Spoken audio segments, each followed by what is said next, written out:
Ma'am, we'll start. Is it fine? Yeah?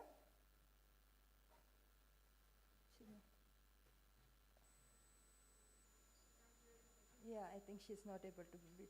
I'll tell them.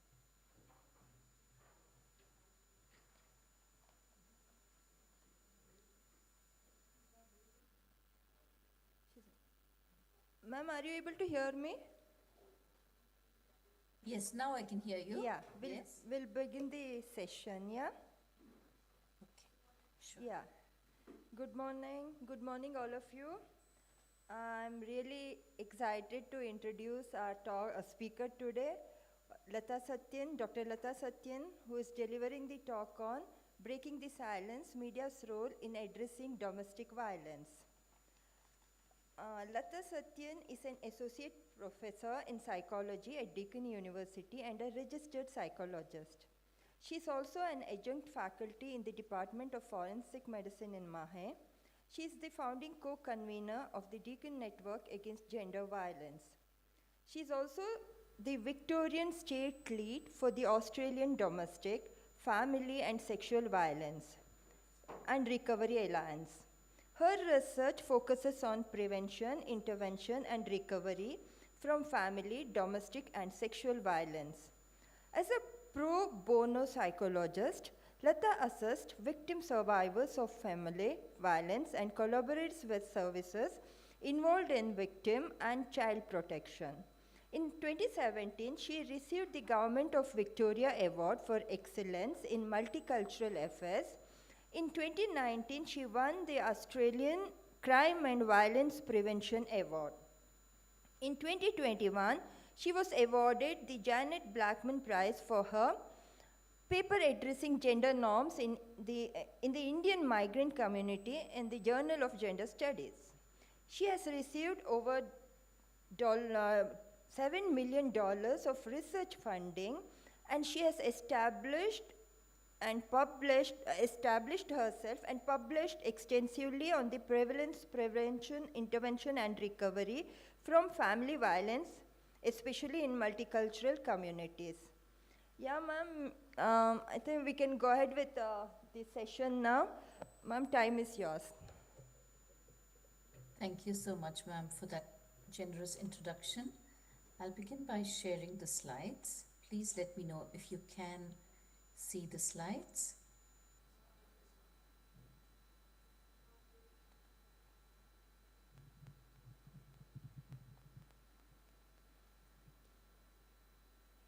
Yeah, we are able to see your slide. Oh, I don't. Are you able to see only one slide or two? Two. Can you tell me? Two. Two yes, slides. Yeah. I'll just. It doesn't seem to be working the way I wanted to. Let me just begin again, please.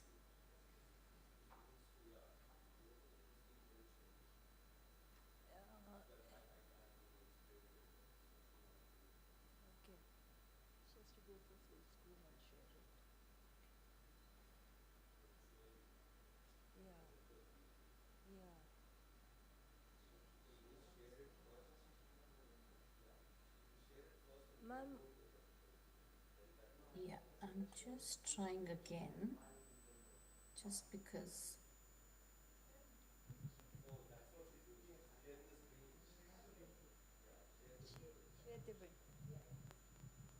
Ma'am, if you could share a window and not the screen, maybe that could help. Okay.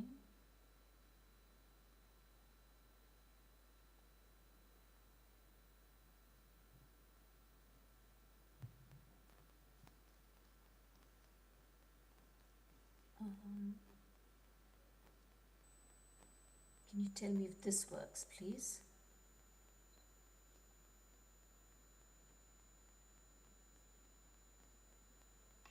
Don't think it's still doing that.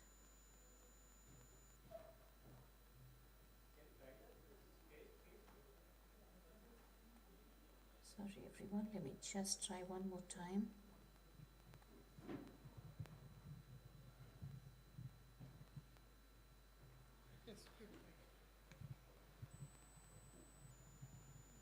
Are you able to see Hello. only one now? Hello. Yes, ma'am. Please Hello? change the view. Ma'am, in view option, we have to make it changes.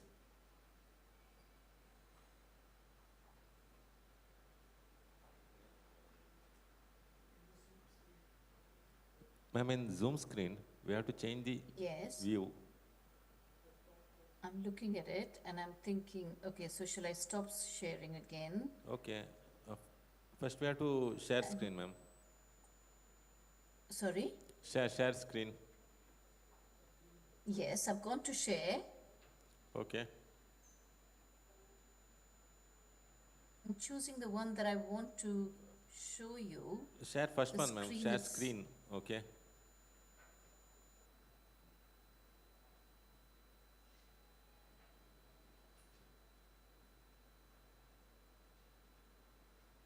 See, I've selected the one that I want.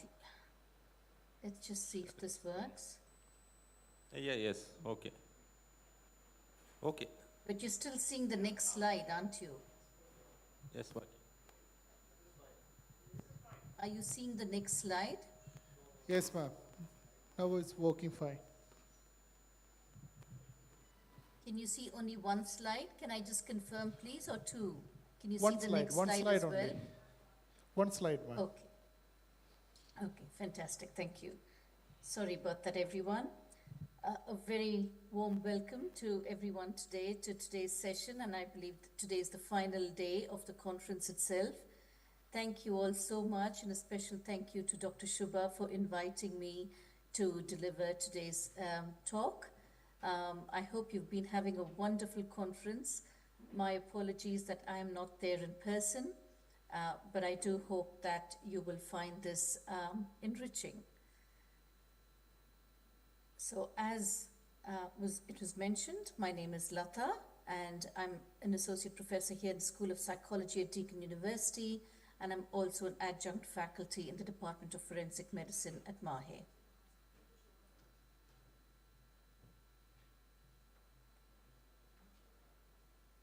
I am joining you here from the traditional lands of the Wurundjeri people of the Kulin Nations. And so I pay my deepest respect to the traditional custodians of the lands, waterways, and skies that the Aboriginal and Torres Strait Islander people have looked after over here for many thousands of years. And I pay my deepest respects to elders, past, present, and emerging. Because this talk is focused on survivors of domestic, family, and sexual violence, we honor the victim survivors of all forms of abuse for their courage and strength, and we pay our deepest respects to those who did not survive this crime. Please note that some aspects of my talk today might be distressing, so if you're not comfortable listening to any part of the discussion, feel free to take a break, maybe by going outside or speaking with someone or having a chat with somebody after the talk itself. Like I said, it can be distressing and triggering for some people.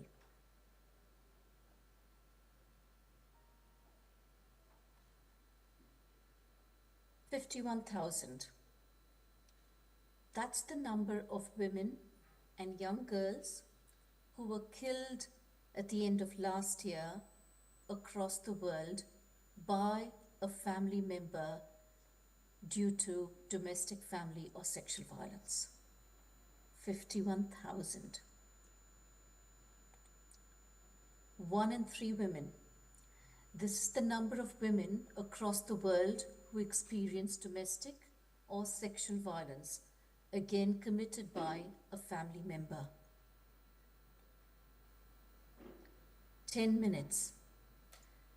Every 10 minutes across the world, a woman or young girl over the age of 15 is killed by a family member. And by the end of today, very sadly, 140 women and young girls would have lost their lives to a family member.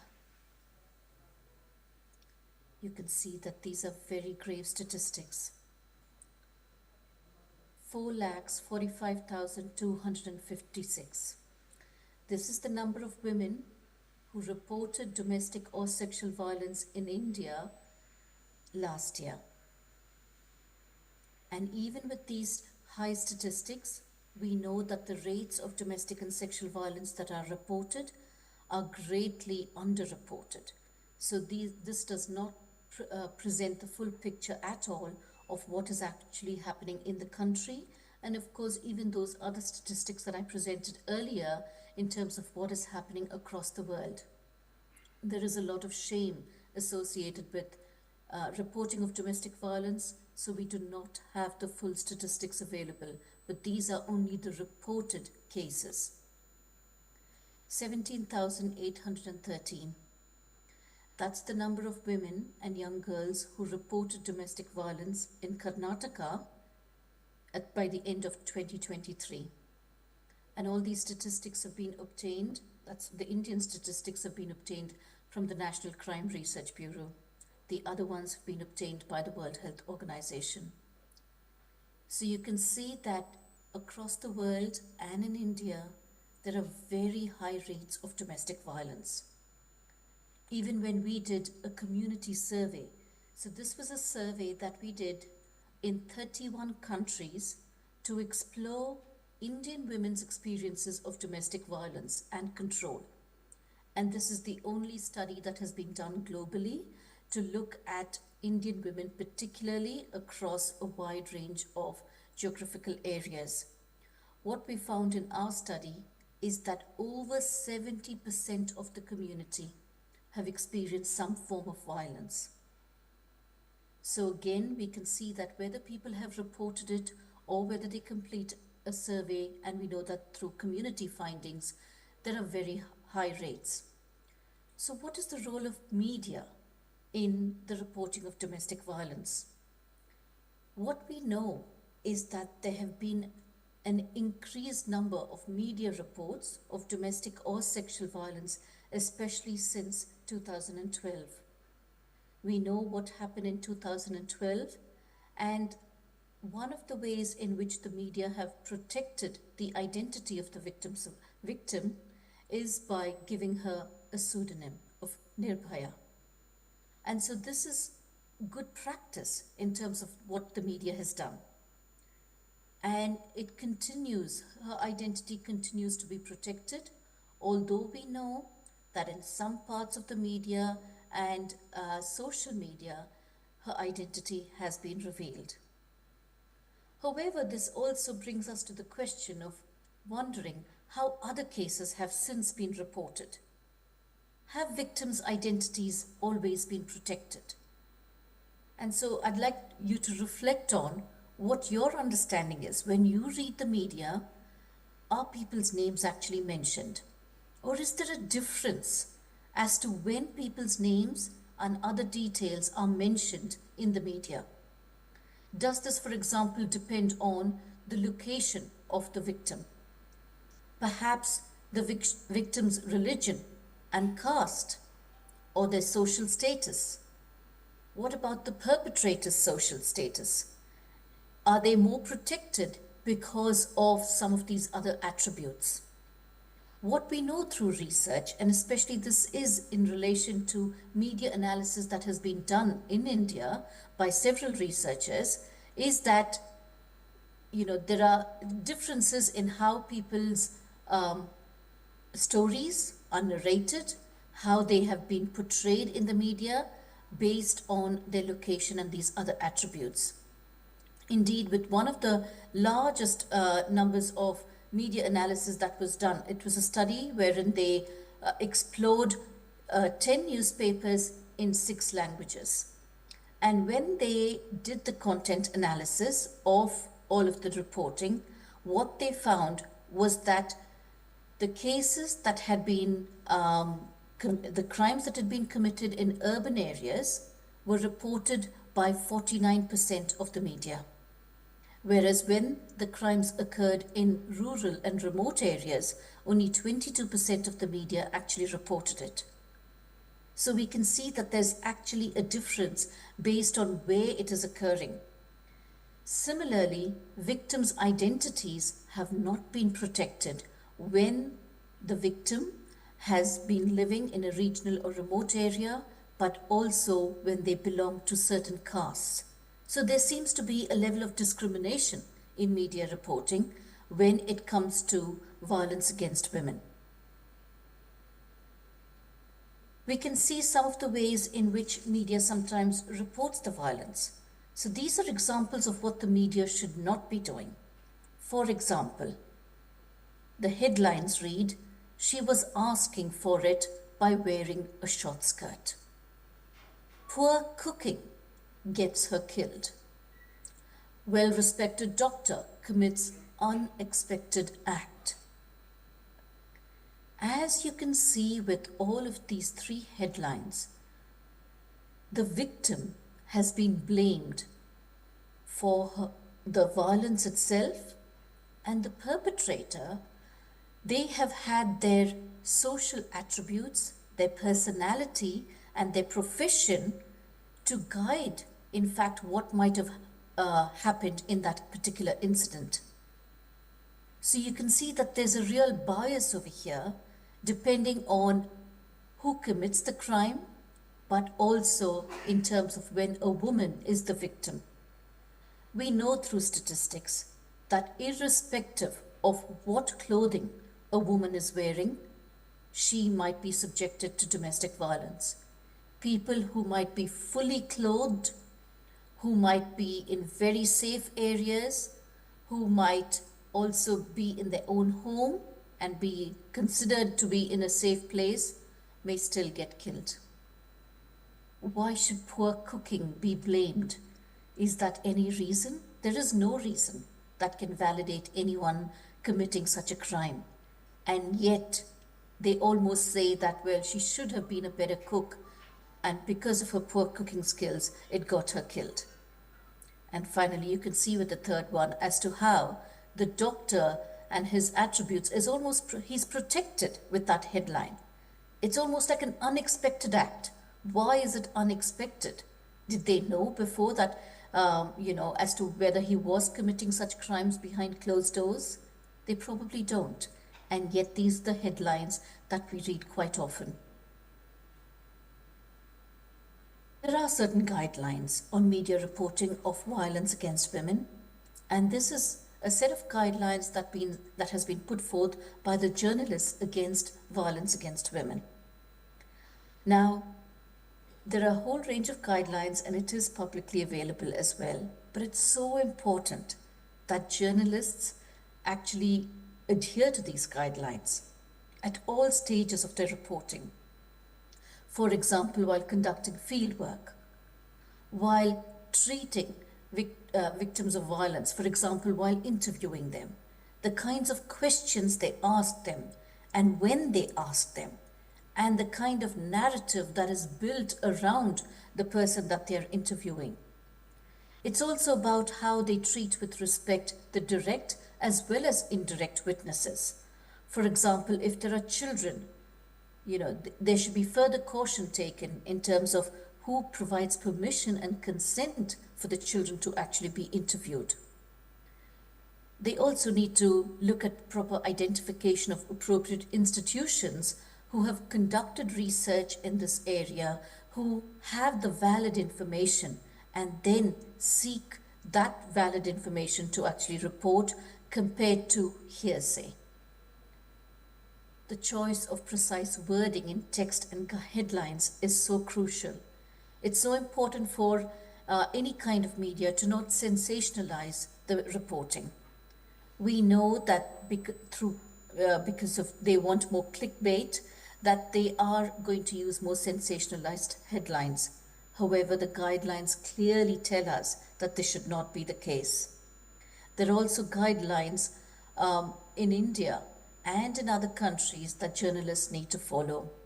And yet, we need to understand as to what extent the media reporting is actually adhering to these guidelines. We need to ensure that reporting does not re-traumatize women who have gone through the violence because of public exposure. So therefore, again, it's so important for their identities to be protected. And therefore, really, they need to maintain media ethics and professionalism in any form of reporting. Again, what the research does show, especially research in relation to media reporting in India, shows that there are a range of violations occurring with regard to the ethical codes of reporting. For example, sensationalism, victim blaming, also the victim or the perpetrator identification. It is a problem even if they identify the perpetrator, because a lot of the other community members might know the victim because of their relationship with the perpetrator and therefore recognize who the victim is. So therefore, even the perpetrator's identification needs to be protected. Of course, there are laws in India to actually protect people who have been experiencing especially severe forms of sexual violence. Yet, there are instances when media protects them in some situations and they don't in other situations. And we have to wonder why. And again, when we look at the research, there is a breakdown of the analysis as to when they're protected and when they're not. And there seems to be discrimination in the media reporting of violence against women. They also need to avoid inappropriate or private photographs or video footage. And this is another form of discrimination and harassment and ongoing harassment that the media can actually perpetuate. So they might want to report it for the sake of informing the community. However, it can actually perpetuate and increase the crime. We also see through research that there is the exclusion of the larger context of gendered violence itself as to why it is occurring, rather than again putting blame on the victim or assuming that it's an unexpected act committed by only certain members of the community. They really don't contextualize the violence, that it is occurring because of gender inequality. We know through the World Health Organization research and all of the other research that we've been doing as well, that the differences in gender norms between men and women across different cultural groups across the world are the primary precursor to why violence against women occurs.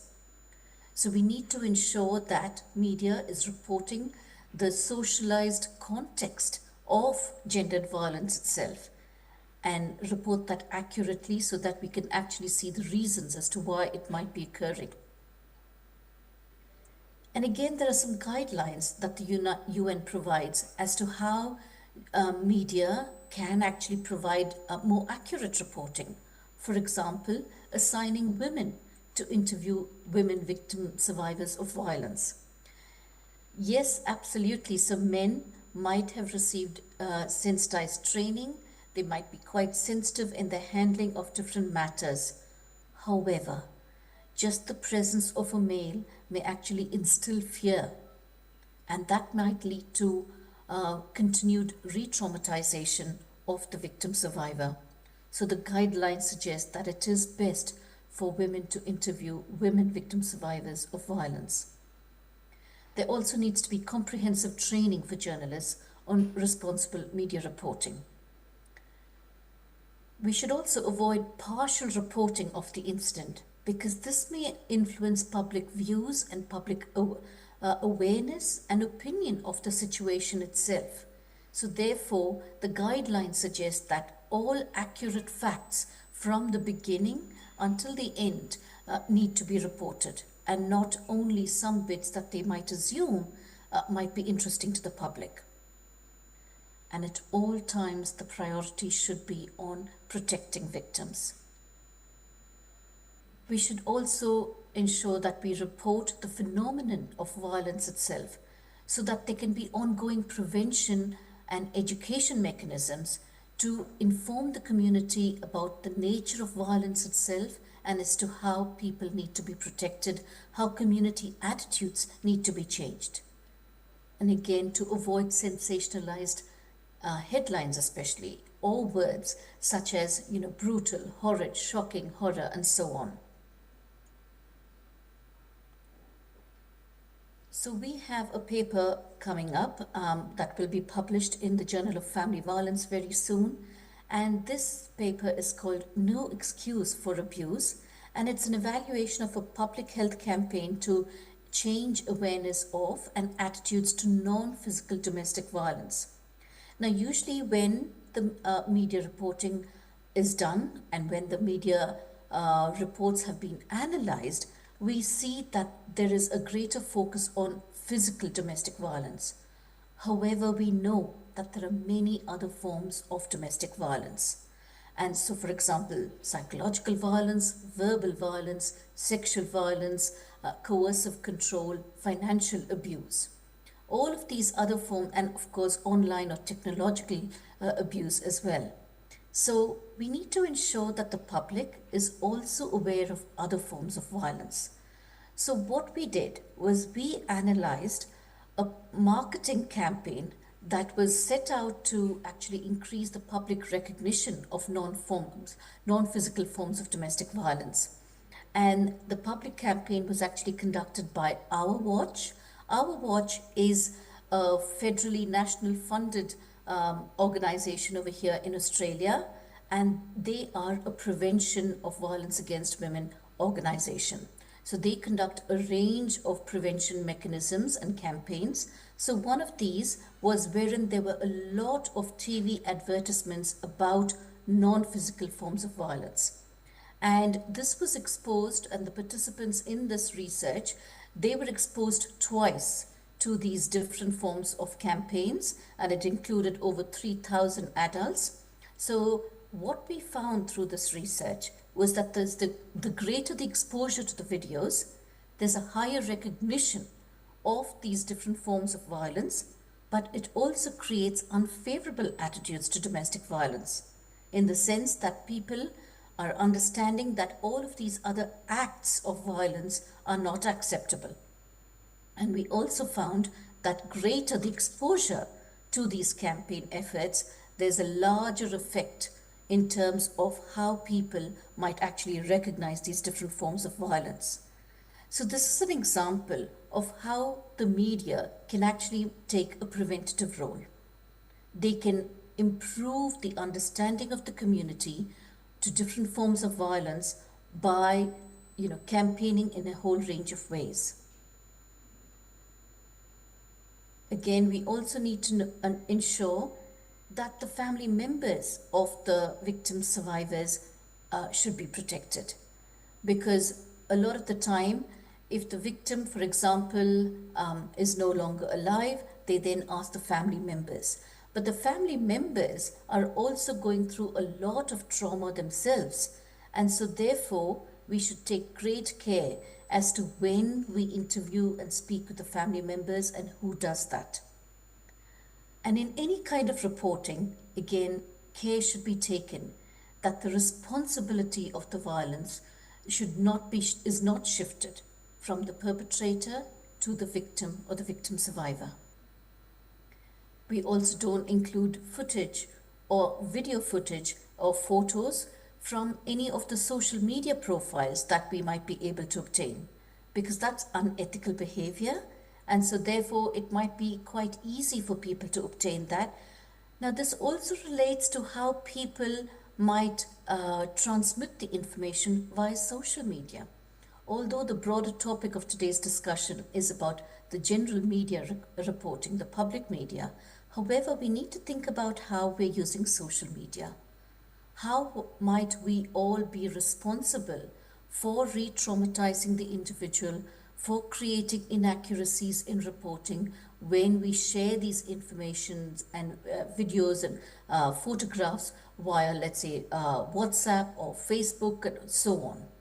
So all of us have a responsibility in ensuring that we report things accurately and also protect the identity of the individual. Media also has a responsibility to illustrate the strength of the victims and the survivors.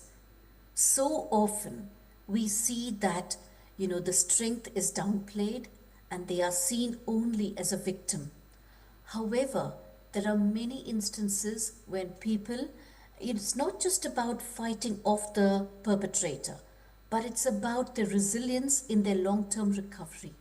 Victims we know from all kinds of abuse continue to lead very healthy and fulfilling lives in spite of the severe trauma and distress that they experience.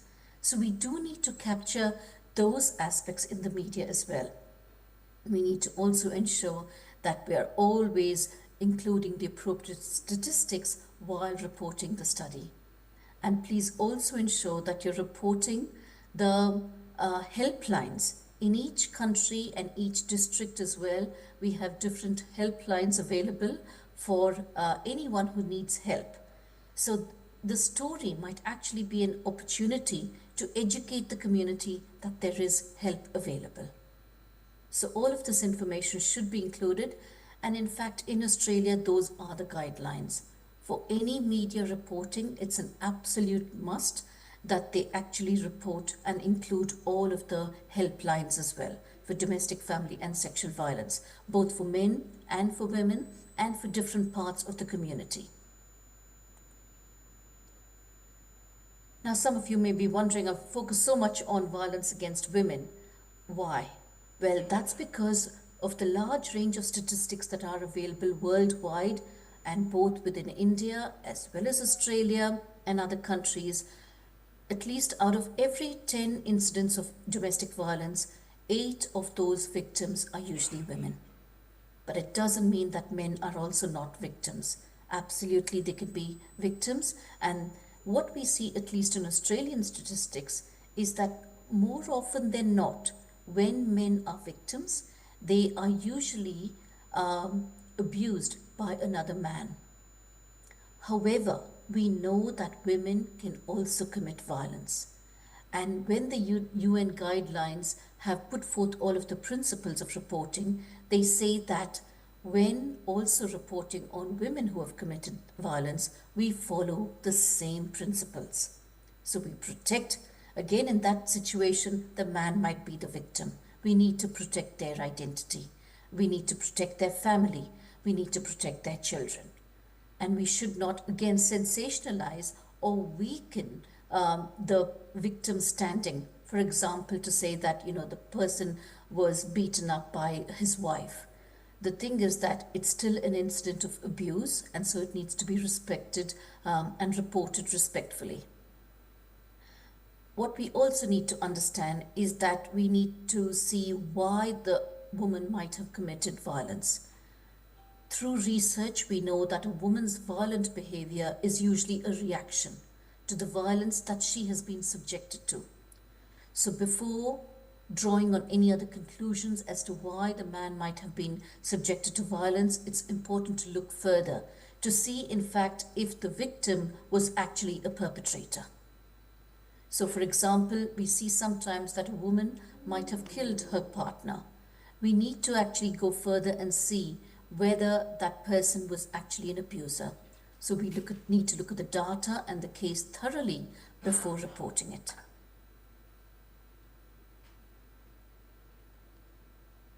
We really need to be creating safety and well-being for all victim survivors and their families. It's so important that we report any form of abuse in an appropriate way by following all of those guidelines that we've just gone through. We also need to ensure that, when there's online violence, we need to not only focus on certain private videos or photos that may have been shared. They may have been shared inappropriately without the consent of the victim or their families. And so therefore that should not be shared further. So we really again need to discuss the phenomenon of violence itself rather than only focusing on that particular incident. With regard to online abuse, there are a whole range of terminologies that get used in the media as well. So for example, revenge porn is something that's used. And sometimes they say that, the victim might actually be gaining because of this. There might be an implication that they're gaining either popularity or even an income. But of course, they need to avoid such implications. It is still a crime, and the person continues to be traumatized because of the presence of this online footage in the online world. So this is a form of sexual violence, and we should focus on the harm that has been created. And so therefore we need to take all other precautions to not share things further. So here are some final recommendations for the media. We really need to extend the best practice framework to community newspapers, the different language media available as well, and all forms of TV and radio and other forms of other media coverage as well. When we looked at some of the research that's especially being done in India to analyze how the different community newspapers are portraying victims, what was found in some of the research that was done was that the community regional newspapers are not appropriately reporting the violence. So they are naming and also shaming the victims to a much greater extent than the metropolitan newspapers. So there's just some analysis over there. There still isn't a great level of analysis done on a broad scale about the use of the best practice guidelines and how some media might actually be doing it better than others. So we need to really be doing more research in this space as well. And we need to be looking at these recommendations across policy, practice, and research settings.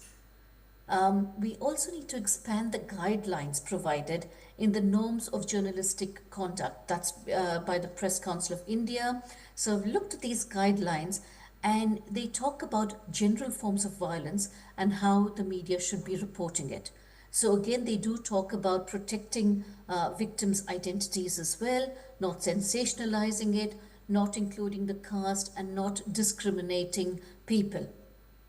However, there are actually very few guidelines specifically in relation to domestic violence. So we can expand the guidelines, and further research needs to be done as to how this can be done appropriately in India. We also need to build pathways to incorporate the voices of people with lived experience in all of the reporting that is done. For example, how many times do people with lived experience of domestic violence sit on media advisory committees? Are they part of the actual reporting itself, the article, or the TV news item that is reported? Are they part of that? Are they giving their advice as to how that should be reported? In Australia, there are actual guidelines now for people with lived experience to be sitting across a whole range of advisory groups, and we cannot do anything without them because they have the lived experience and they can inform us as to what is the appropriate standard of reporting. So therefore, it's important that media organizations take up this leadership in this area and really include the voices of people with lived experience to ensure there's appropriate reporting.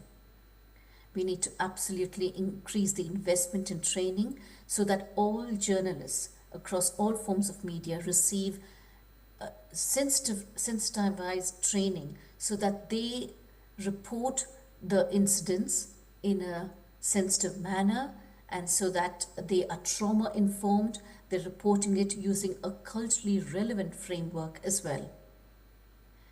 And on a broader context, the media has a role to really improve the attitudes of the broader community itself. They need to have a role in educating the community about what is violence, the different forms of violence, that in fact it is never the victim's fault for being abused, and that they need to report and protect the identities in an appropriate way. We need to stop violence, all forms of violence. And so therefore the media really has a huge role that they can play in shaping the attitudes of the community so that the community more greatly empathizes with victim survivors of domestic violence.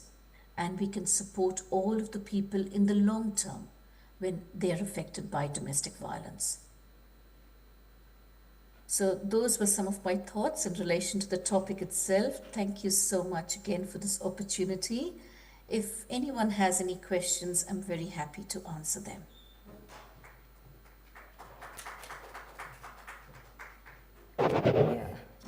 Thank you so much, ma'am, for that deeply insightful and powerful presentation. You have not only grounded the issue of domestic violence and sexual abuse in compelling data, but also illuminated the critical role of media plays in both advocacy and accountability. Your words have left us with much to reflect on, and we are truly grateful for your time and expertise. Thank you once again for sharing your voice and vision with us today. I now open the floor for questions.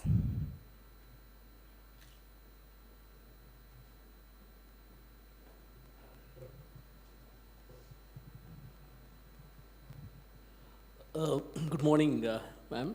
I'm Dr. Satya. Hello. My question pertains to, has any similar study being done on violence against women in Australian Aborigine communities? And what kind of results did it show in case such a study has been conducted? The second part of my question is, does the Australian government also conduct any sensitization programs for journalists on how to report cases of violence against women? This is my question. Those are great questions there, Dr. Satya. Thank you so much for those questions. Firstly, in relation to your question about research about the experiences of domestic violence amongst the Aboriginal and Torres Strait Islander community, yes. In fact, there has been quite a considerable amount of research. What we know, unfortunately, is that Aboriginal women are hospitalized 32% more than non-Aboriginal women in Australia because of domestic violence. So they are experiencing it to a greater extent. What we also know is that more often than not, their perpetrator is a non-Aboriginal man. So we should not stigmatize communities as well. This is where we need to look at who the cultural background, if you like, of the perpetrator, the other aspects of their personality or social characteristics of the individuals as well. So in fact, yes, Aboriginal women continue to experience very high rates of domestic violence. There have been lots of programs that have been trying to prevent this and also address it.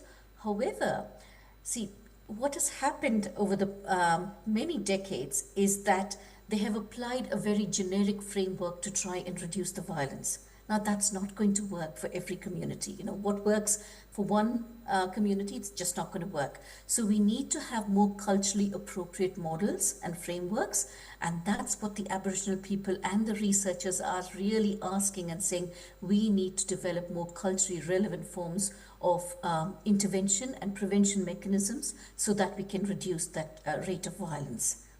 And your second question was about media reporting guidelines and any training. Absolutely, there are, especially that organization that I mentioned, Our Watch. They have created media guidelines that are actually freely available on their website for anyone to use. So if you like, as part of my slides, I'm very happy to share those links as well with Dr. Shubha and the team, and I'm happy for them to be shared with all of you. So please have a look at that. And in case you don't get the slides for some reason, it's called Our Watch, OURWATCH, Our Watch. If you just Google the organization in Australia, they have a whole range of reporting guidelines that the media here need to follow. Thank you.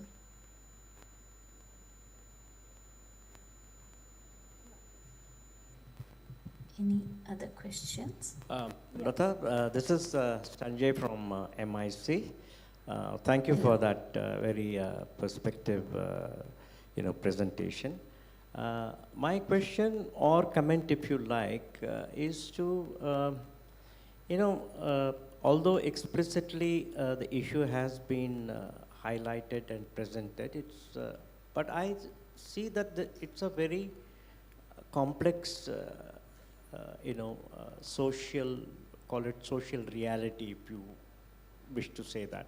I would not attribute economic and other markers to it as of now, but let us look at it purely from the point of social reality, and the media construction that preceded this widespread domestic violence reporting was, as we grew up in communication and media studies, we had a lot of studies dealing with the whole dynamics of commodification of women, particularly as represented in popular cinema and visual, content. Plus the fact that the gender socialization and upbringing somehow, has a long history of, in a way, naturalizing, this kind of an attitude towards gender, irrespective whether it's male towards female or female towards one. And now we also have, better perspectives on the gender identity itself. My question is that corrective measures like the UN guidelines or even the Press Council or the Media Council of India for sensitive treatment, based on your studies, how far have you seen a positive change in the way media constructs its headlines, which is a teaser for people to read the story? The story may actually be what exactly you said. It has nothing to do with the social status. The perpetrator is there, the victim is there. So the headlines actually do not necessarily reflect what the content is. Either in Australia or in India, as of 2025, have you seen any change because of the efforts made by academics and interested groups like yours? Thank you very much. Thank you so much, Dr. Sanjay, for your comments and your questions. Yes, I agree with you.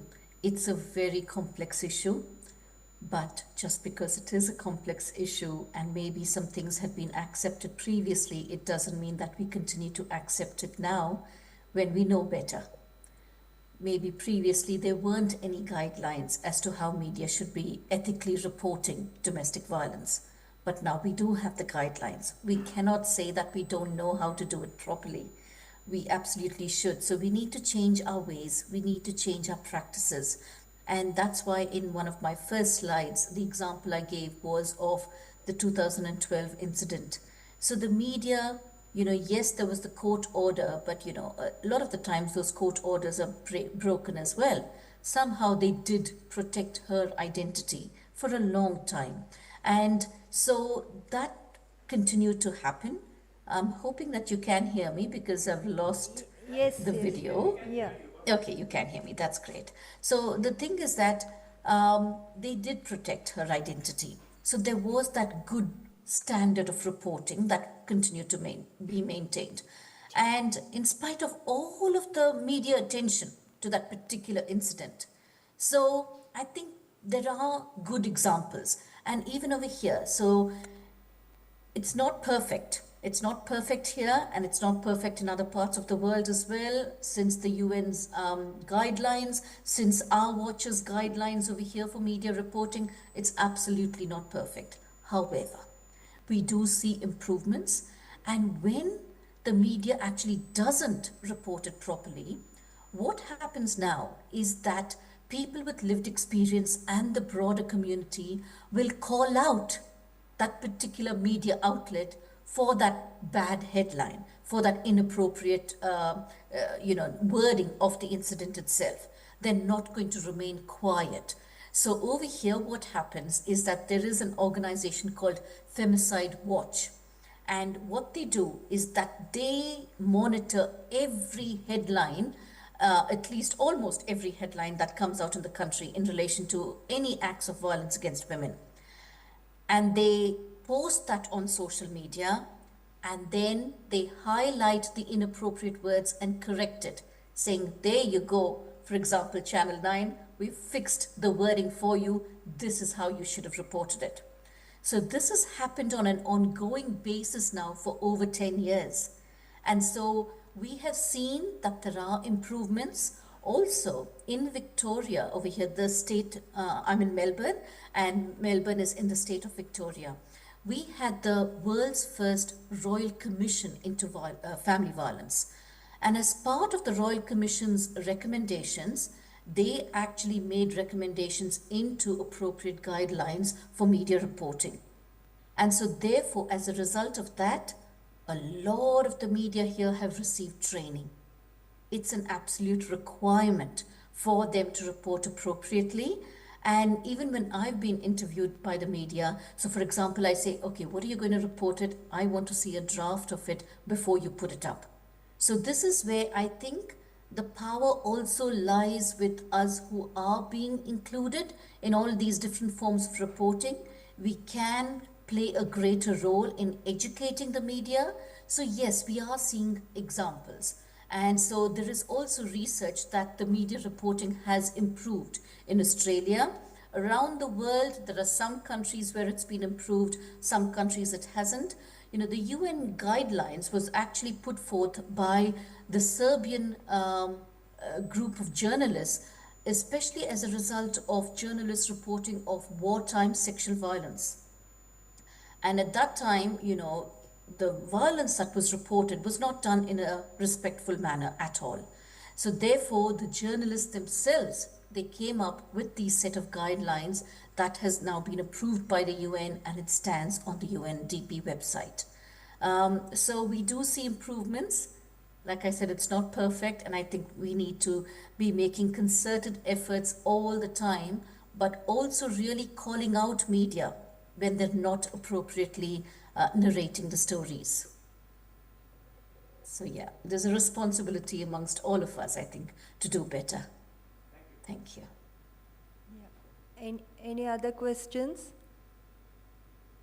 Yeah, this one. Good morning, Professor. I and my scholars are working in the same area, and yesterday we also presented a paper on similar lines. So we are interviewing journalists also on the same issue of how sexual violence is reported. When we speak to them, journalists mostly face an ethical dilemma where some believe that they are actually helping the victims. In a country like India,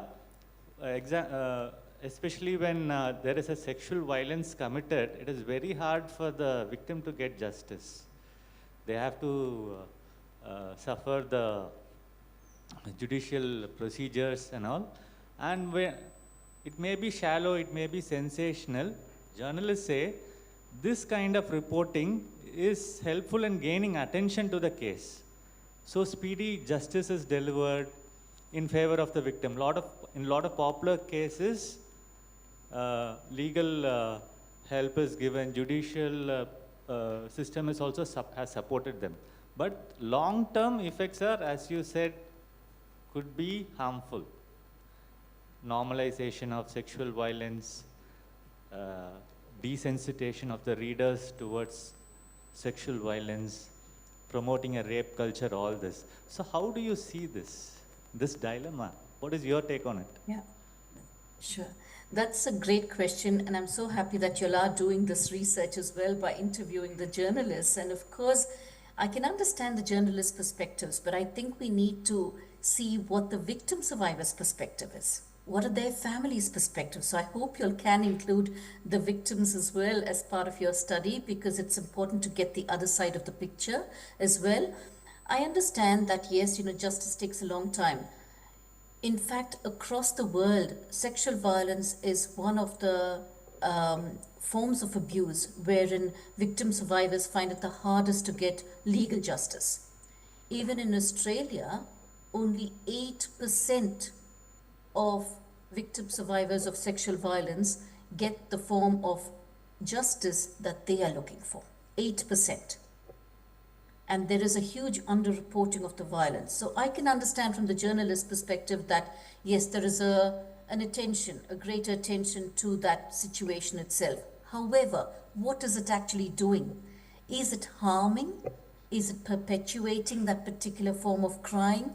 It also, when they provide some details that are unnecessary, it actually informs other perpetrators of how to commit similar crimes. So, what is it actually? Their form of reporting, yes, it might give attention, but is it actually leading to a safer situation for both the victim but also the country as a whole? You know, for all women everywhere, is it leading to a safer society? And that's the question we should be asking. So, if it's not, then I think perhaps, yes, we applaud their efforts in reporting a very difficult social issue as well. And it might be difficult for them. They might be traumatized when they learn of the details of the case too. However, if they do want to do it ethically, if they can follow those guidelines and report it in an ethical way, but also by really seeking consent and ensuring that the victim has long term support. Sometimes, as we know, what happens is that when the story comes out in the media, then if the victim is identified, where is the support for that individual? Their own family might disown them. And so, this is where we need to ensure that any form of reporting is done in an ethical way. Thank you. Any questions? Yes, sure. If I may just add to that. Of So, course. one aspect is the journalists and the reporting. The other aspect, which is seen a lot in India, is the way the protectors, the police, they behave. Like one of your headlines which said that, you know, she was wearing a short skirt, she was asking for it. That's the general attitude. So we are talking so much about educating or possibly guidelines for the journalists or how they should report. But there are no such guidelines for the general attitude which we see around us, you know. And it's there everywhere, and it's got nothing to do with metros or tier 2 cities. I think it's all over. Maybe it's a little more pronounced in some states, little less pronounced in some other states. I don't know, but I feel that the general attitude is a lot of cases, if the victim is smart, she carries herself well, she's dressed well, they have a problem and then they say that she was asking for it, you know. And this is a very sad state, but this is the way it is, you know. So I don't know what, according to you, since you have done so much work around this, what according to you can be done? I know it's a difficult one, but how can we change attitudes? How can we change? Yeah, I completely agree with what you have just said, ma'am. And that's a great question as well. Absolutely, it is a much broader societal issue. It's not only the role of the media to try and prevent and educate the community and everyone else. Of course, the topic for today's discussion was that, so I focused on that. But absolutely, in fact, we have been doing research over here as well to change the attitudes of the community. It is a slow process, but it is possible. It's about continually informing all groups in the community of what are appropriate gender norms. You know, really bringing something as simple as cooking in the household as an example, and for men and women in the community to have a discussion about it. You know, I've worked with many multicultural communities over here, and when I ask that simple question, they say, well, I don't know. The men might say, well, I don't know how to cook. Generations of men in my family have never cooked. Why should I be cooking? Or I don't know how to cook. It's never my job. And then I ask the women in the same group, in the same setting, saying, what are your thoughts on that? They said, well, we don't mind the cooking, but we want help. And so the question is, why can't we change the attitudes towards something as simple as cooking? Everyone is enjoying that meal in the household, yet the burden falls on one group of people. Why shouldn't the other group also share that burden, share the workload? So if we start changing attitudes towards simple things, which may appear to be simple, but it's actually quite complex. But if we start changing those attitudes to things that people are part of in their everyday lives, such as cooking, cleaning, what we see, we've done a study wherein I did the study in relation to gender norms amongst Indian and men and women who have migrated to Australia. And what the Indian men told us was that they started helping with the cooking and cleaning after they migrated. But if their families from India visited their household, they didn't do it because their own families, so for example, whether it was the in-laws or their own parents, they rebuked the men who were partaking in the household duties. So because they wanted to maintain that patriarchal structure and that patriarchal, hierarchy, so the men stopped the cooking and cleaning. The women over here even understood. But in fact, there was a greater burden for them to cook and clean when the family from India was visiting. And yet they had no help. They understood why, but that was the expectation within the community. And again, when the family returned, they continued with the helping of the cooking and cleaning. So you see, it is possible for people to change their attitudes, to change their behaviors and practices. In fact, because this country, it's different, where people live in nuclear families, and there is no household help and helpers such as people might have in India.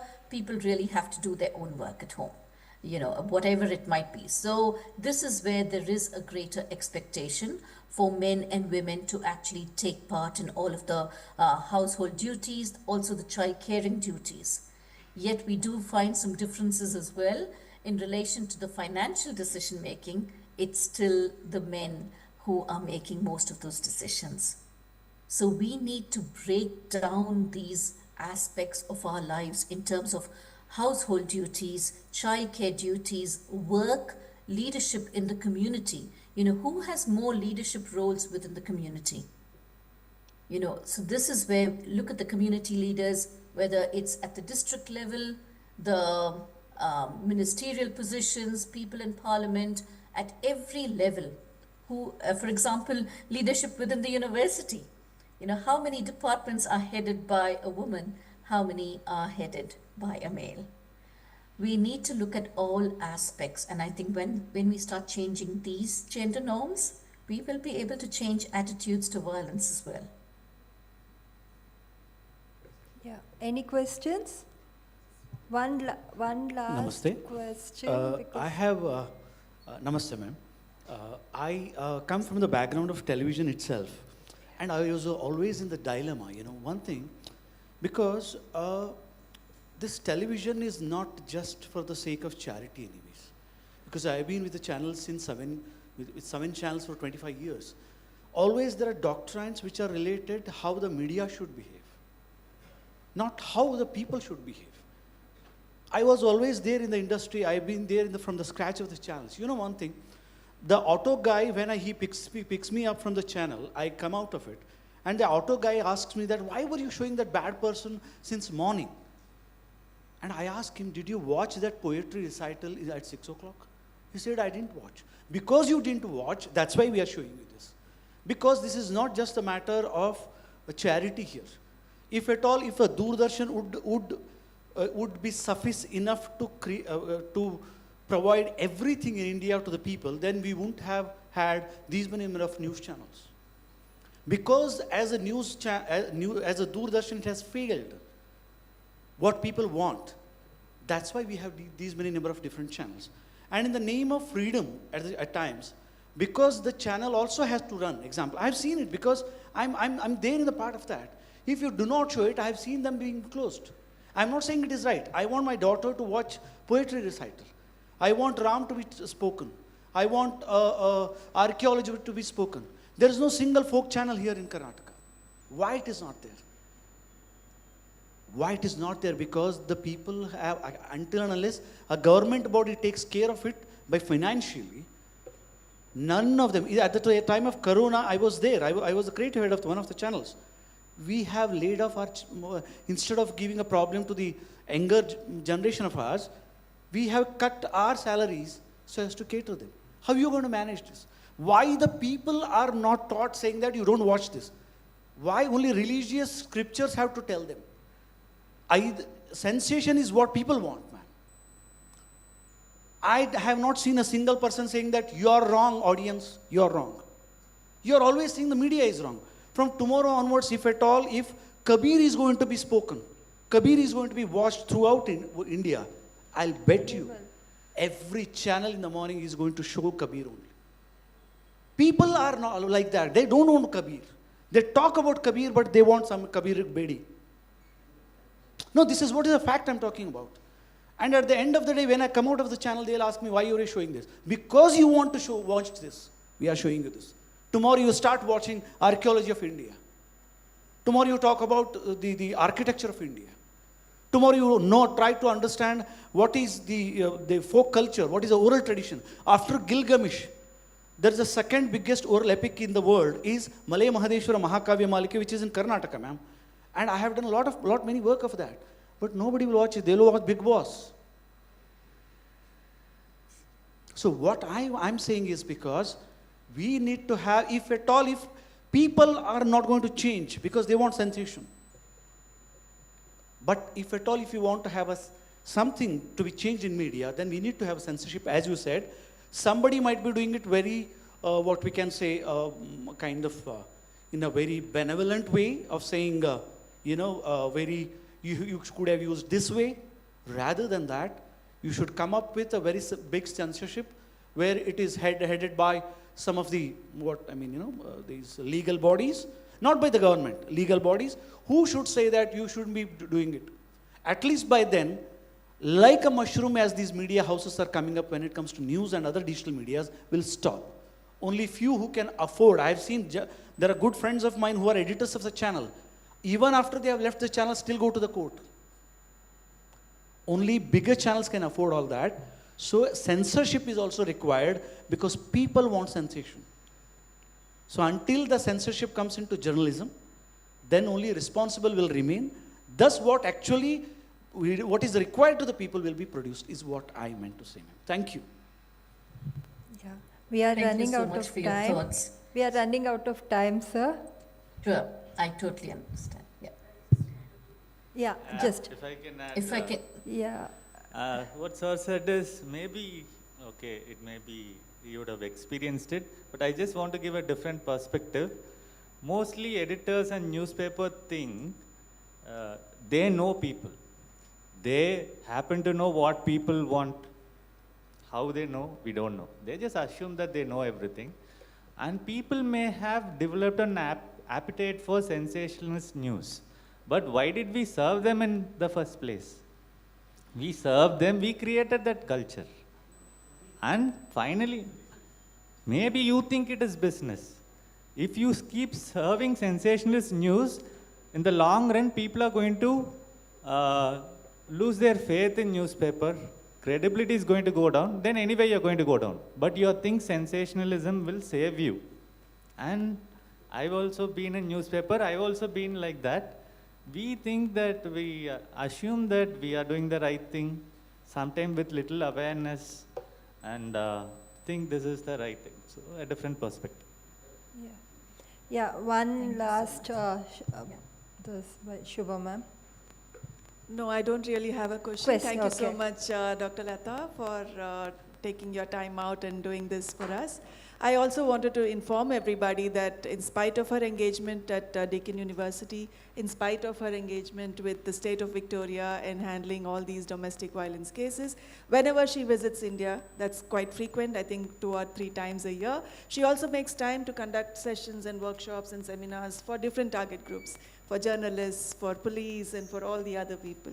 So thank you so much for joining us today. Really grateful. Thank you so much for this opportunity, Dr. Shubha. Thank you, It's been ma'am. a real pleasure. Yeah. Thank you. Now we break for tea. Yeah. We'll come back at 11:30 for the authors meet. Thank you so much, ma'am. And we look forward to seeing you at MIC. Yes, I look forward to seeing you all very soon again. Thank you Yes. so much, everyone. Enjoy the rest of your conference. Thank you Yeah. very much. Thank you. Bye-bye. Bye-bye. Bye.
Whatever you want, you decide. I'll talk here. And I'll sit here. As you wish. And these will talk here only. Yeah.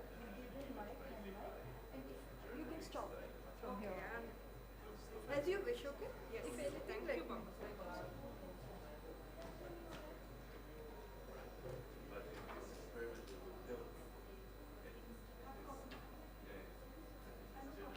Yes, ma'am.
sitting here.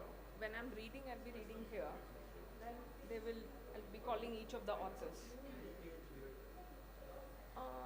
But no, I'll be coming here now. When reading, I'll be coming. Let the focus be on them only, maximum.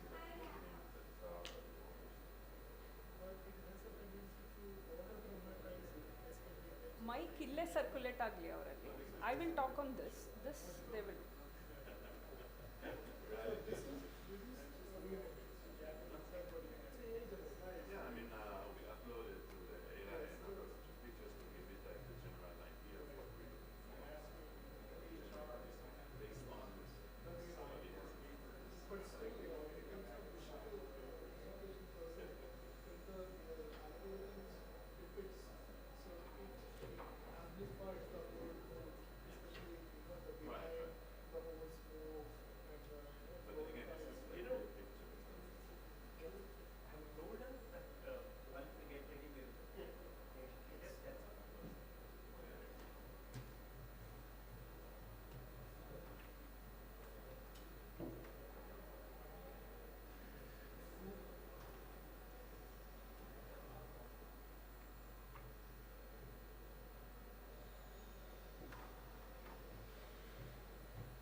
So, how do I do that? She can hear?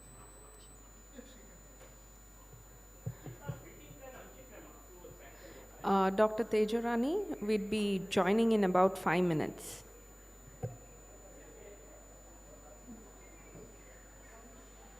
Hello, good morning, good day.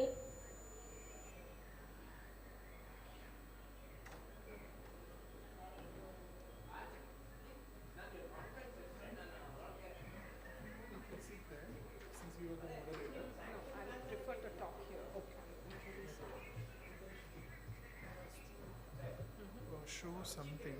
No, when I'm starting, you can get my visuals. Right? Yeah. That's No problem. Rest of the time, let the focus be on the guests. Right. Okay? Because he has shared a website link.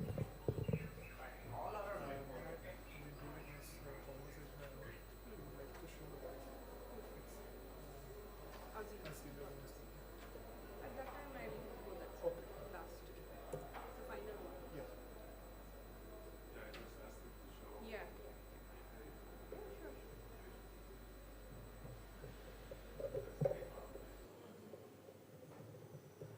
Just last week they came up with a cover picture.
No, 3 would be fine.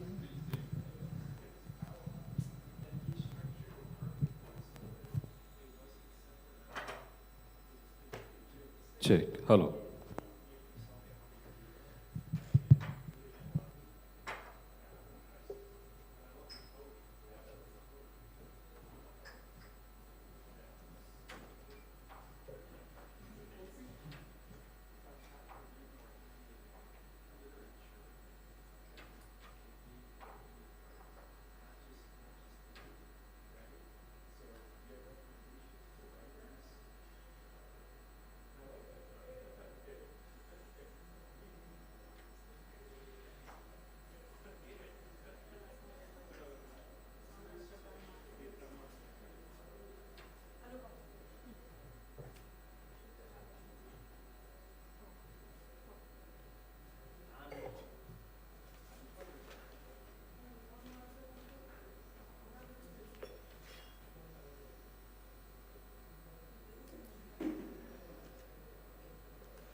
Request everyone to gather for the Authors Connect session. Yeah. The authors may please be seated, wherever you are comfortable.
Check, check.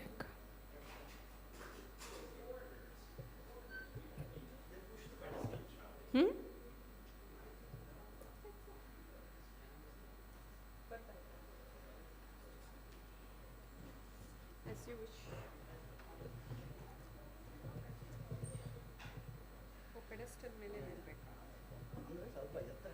ಆಯ್ತು ಆಯ್ತು. ಅಷ್ಟು ಕುಳ್ಳಿ ಅಲ್ಲ. It's clear earlier, right? She's there. She's sending mails to Shubhama. Check. Okay, this is quite the height. I feel like a giraffe.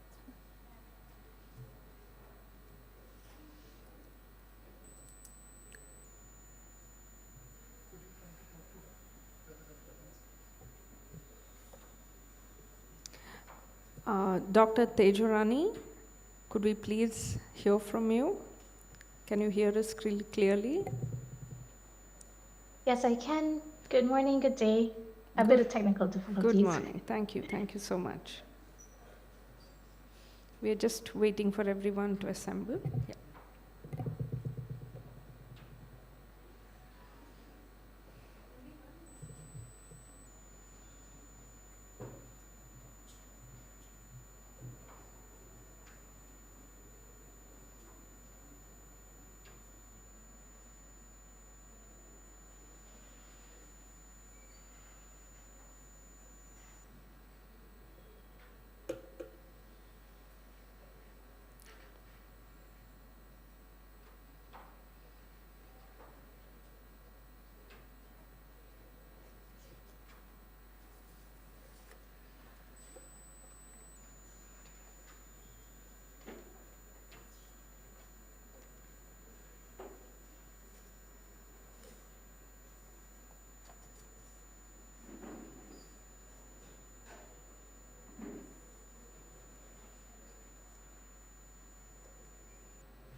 Good morning, everyone. I extend a warm welcome to all who have congregated here under this intellectual canopy of the Authors Connect program at the Manipal Hub.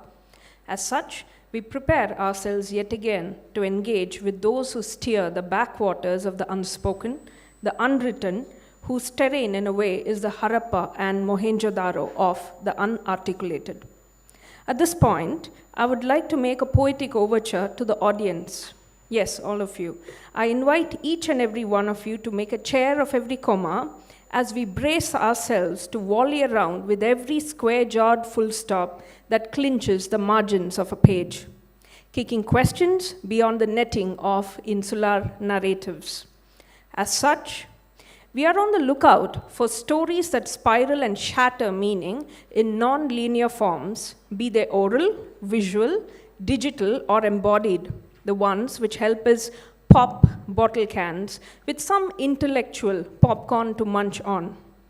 I now address the author, the sentinel, who by all means is the harpy eagle of the day, if you will, hovering over the fractured landscapes of our times, observing with brutal clarity what is too often blurred on the ground. In this vein of reckoning, perhaps today, more than ever before, it is imperative that we meet in this order, forming clusters as it were, hoping to navigate and interrogate a world where the din of data drowns the depth of dialogue, where media no longer mirrors reality but manufactures it, and that too in service of interests more economical than ethical. To this effect, I contend, ours is an era of stakeholder capitalism where corporations decide what it truly means to write, speak, or create, by which measure we see the very platforms that amplify our voices are often the ones that commodify our identities. In this sense, surveillance has become the new oil rig, mining the human psyche, leaving us more visible and yet more voiceless. So too we stand at the crossroads of tumult and transformation, buffered by the gales of geopolitics, the tremors of technological upheaval, and seismic shifts in our social cultural paradigms, witnessing how nations gesture to the newly emboldened. The global order, once defined by predictable binaries, now teeters on the edge of multipolar complexity, of competing ideologies, commercial ambitions, and digitally driven disruptions that play out in algorithmic alacrity. But the crisis, of course, is not merely digital. It is geopolitical, it is existential in nature. War, for instance, in our present day, as we speak, has become sort of a spectacle, a type of silence, calling the mind to places we sometimes refuse to name. Amidst it all, we are confronted with a stark question. What is the role of the storyteller when truth itself is under siege? Are we chroniclers of catastrophe or architects of a new reality? It is here that the writer must intervene. The pen may no longer be mightier than the sword, but express we must. Hence, today's dialogue is not a confluence, but a call to recalibrate, to unshackle ourselves from the linearity, to embrace a polyphony of voices that defy predictability. May this session be a crucible then for sharing ideas and raising critical questions, for the written word must not merely entertain, it must enlighten. So too, we must settle not with answers, but with questions that spark ideas. As laid out by Dr. Sanjay, I must say, this session is aimed at emerging scholars and early career researchers with the objective to engage authors in a reflective discussion on the context and motivations of their work, the key research questions that set them onto the railroad of inquiry, with breadcrumbs on the logistics and process of writing, and quips on handling the wrestling ring of methodology, and a list of challenges and breakthroughs in individual and collaborative research. On this note, I request all the authors to feel free to share their views, taking about 10 to 12 minutes each. The session may then, at the end, conclude with a question and answer round.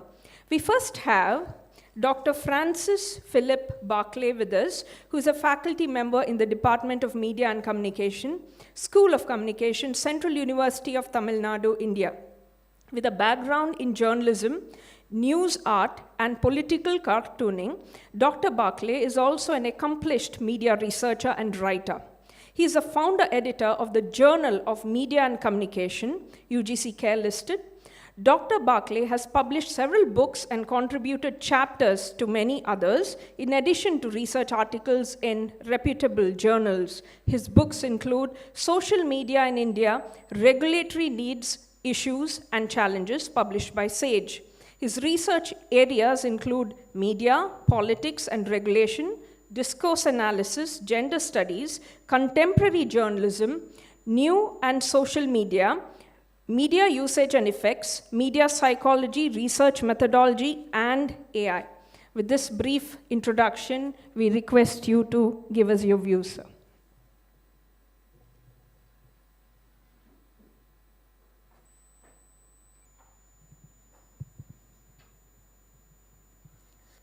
So, thank you for this opportunity, sir.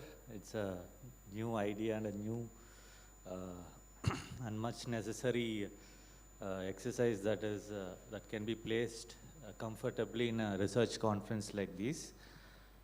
So my publishing journey started just 2-3 years back, and it has been an interesting journey, enriching journey.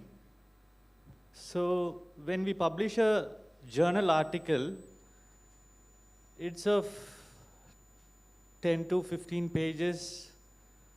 We can look at a small, more specified issue, and we study it and we present it. But most of the issues that we deal in social science and media studies are way too complicated in a way to study it in a justified way and present our findings in a more comprehensive way. I felt that I have to start writing books on it so I can deal with topics in a more in-depth manner. That is how I started. And I just want to make 2 points before others speak and we go to the Q&A session. 2 practical points are based on my publishing experience. That will be helpful for people who aspire to write books. So when it came to writing books, it was very hard to find a publisher, a reputed publisher, and write only for the first book. Approach an editor from a publisher. We do rigorous research, present an original idea. It goes for several rounds of review, and finally you publish it. Once you publish your first book, then it becomes a lot more easier. Second book you publish, then it becomes even more easier. So once you establish yourself as a good author with good publications with reputed publishers, after that it becomes a cakewalk. My recent book, I found it, with each publication I find it much more easier to publish. That was one thing. So you'll have to struggle hard only for your first book.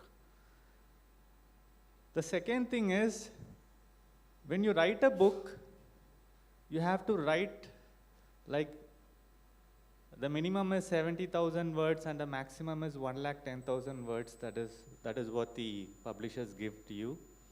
To write so much of content, you'll have to do rigorous research, because the publishers and the reviewers, they want your claims and statements that you make in the book to be backed by empirical evidence. So you'll have to do a lot of studying. And we have a lot of commitments, family commitments, scholarly commitments in the department. So balancing all this, most of the books that I wrote started at 12 midnight, then till 3, 4 o'clock that is the time when really I got time to write the book. So I continue, and during holidays.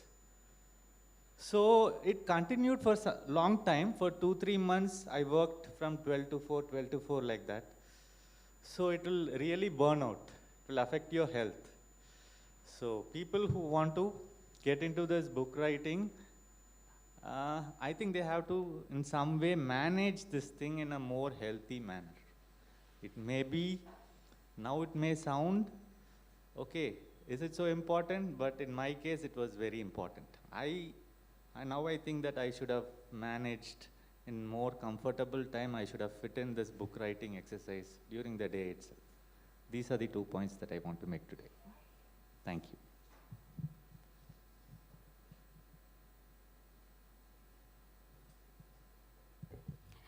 Yes, so we can now.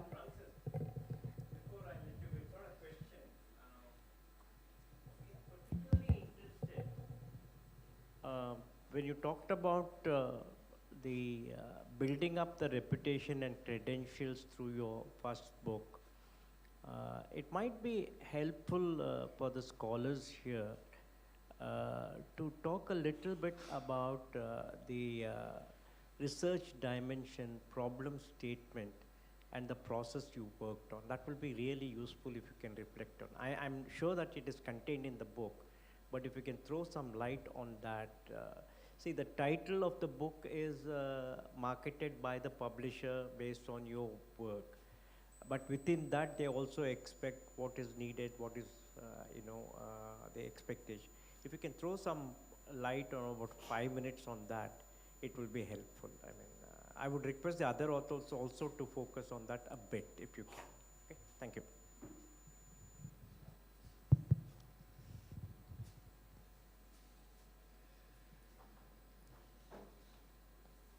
For an edited volume, each chapter is going to be a separate study.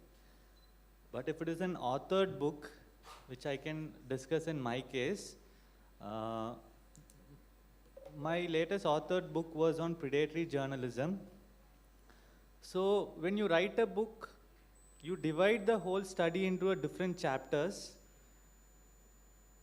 It is not like your thesis is written in the book. So that your first it will be introduction, and in only one chapter you would have a study. Other chapters are going to be descriptive, not like that. So I took up an issue and I divided it into different parts. And first chapter was introduction and the final chapter was conclusion.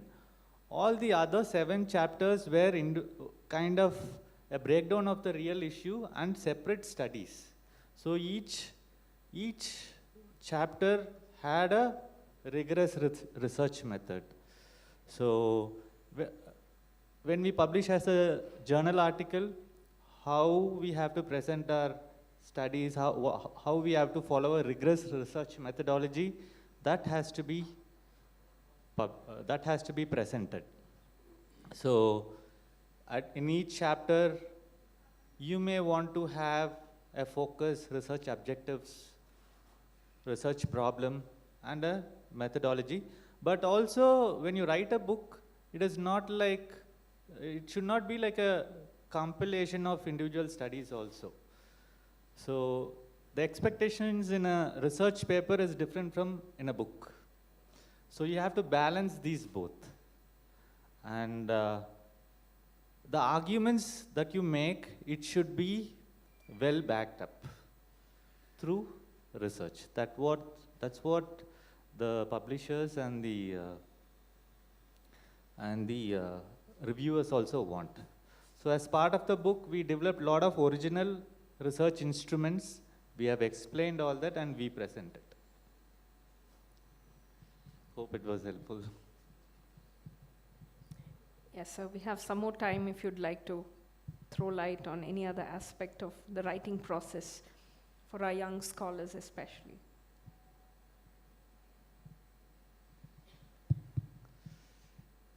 For aspiring young scholars, stay away from AI. It will create a creative block. It will spoil your writing. it will spoil your thinking capacity also. And when you use AI, these platforms are very commercial.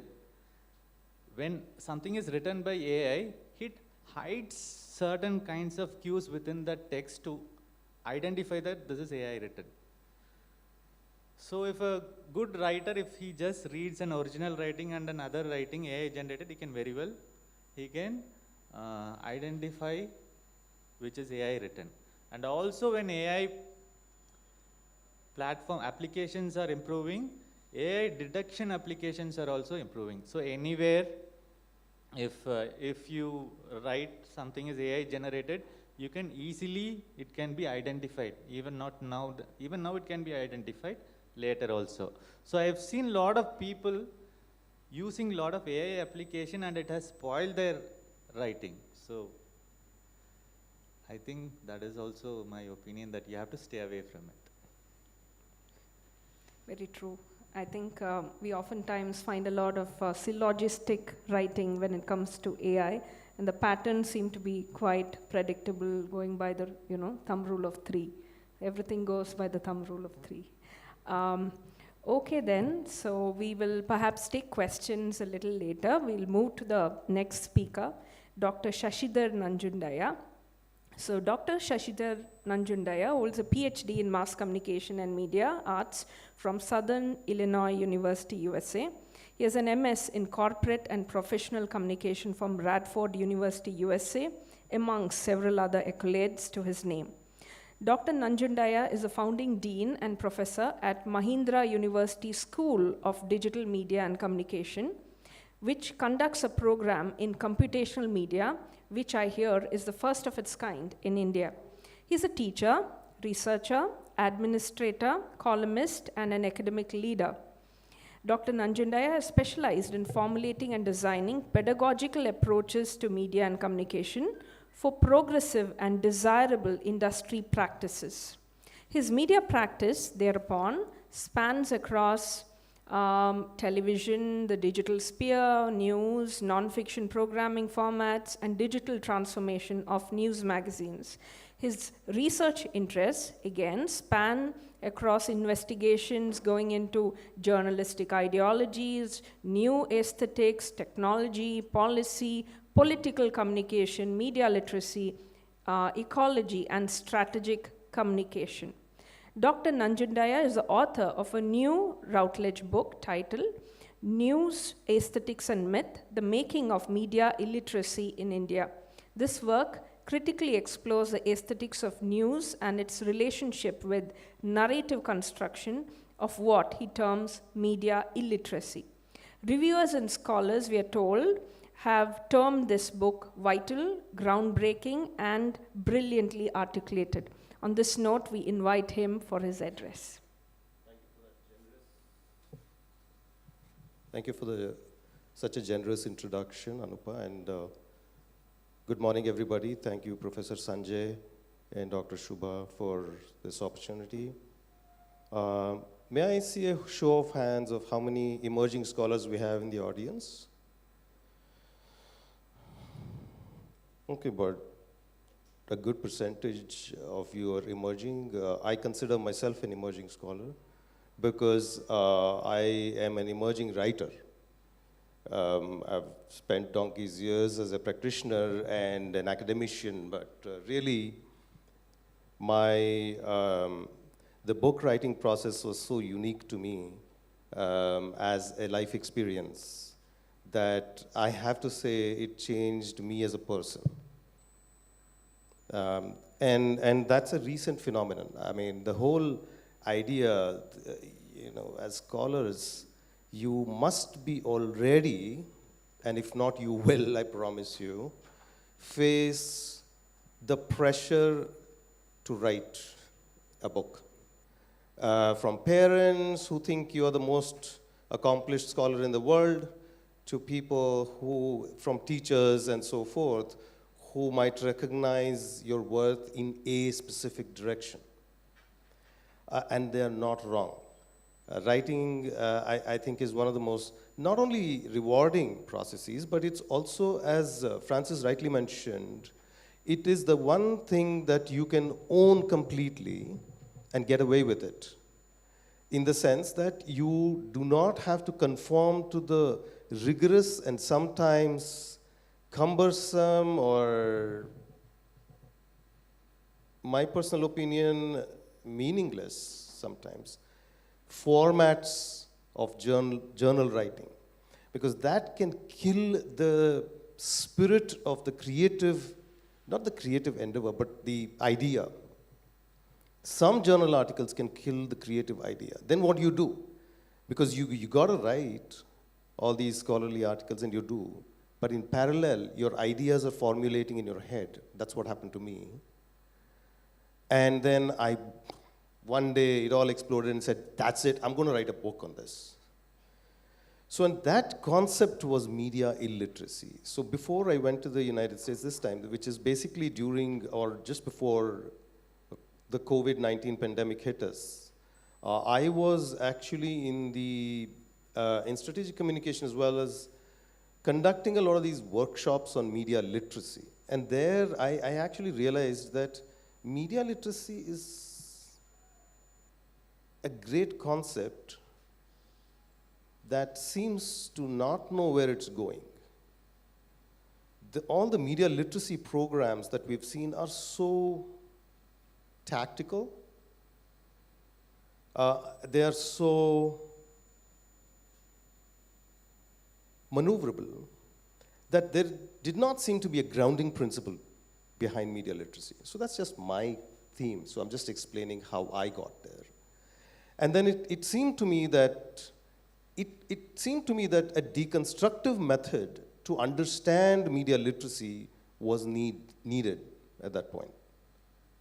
So when I started digging down the rabbit hole, so there is no end to your ideas. Let me assure you that as I sit here as the author of this book, which Anupa kindly introduced, I still feel it's inadequate, it's incomplete, and there's a lot more to be said, and I wish I had said this and that. That's going to happen.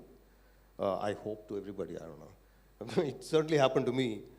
And in that process, I realized that I have probably identified one niche that was not discovered before, and a methodology certainly that hadn't happened before. So the methodology being, deconstruction is a methodology, it's not just a theory. And the concept or the idea being media illiteracy, which was the flip, therefore, the deconstructive flip of those of you who are familiar with Derrida's principles of deconstruction. So it started from there, and I had a brilliant dissertation guide, and so this is basically a dissertation book. This came out of the dissertation. One of the first questions he asked me was, do you want to write a dissertation or do you want to write a book? And I said, I want to write the book. And it turned out to be this dissertation book that everybody accepted for its format and structure, and yet it became this book. And as you rightly said, it needs to have a different feel to it. It's not a monolith. It's got various chapters, and it certainly embodies all these connected ideas of news, aesthetics, myth, and media illiteracy. And of course, in the Indian context or in the Indian context, I claimed in my wisdom that this is a theory-building book and I do not need these geographic contexts. Routledge said, no. It's not going to happen like that. They said, you've got to ground it in a geography only because people need, there's a market. So this is exactly what the editor told me. She said, we need to keep the market in mind. I really, to this day, I don't know what the market is, because this was published in the UK and the US, and not in India. It's available in India, it's just not published here for various reasons. And at that point, I became this person in pursuit of a larger idea stemming out of a global south context such as India. It's got 3 case studies. It's actually 2 case studies. My dissertation had 3 case studies.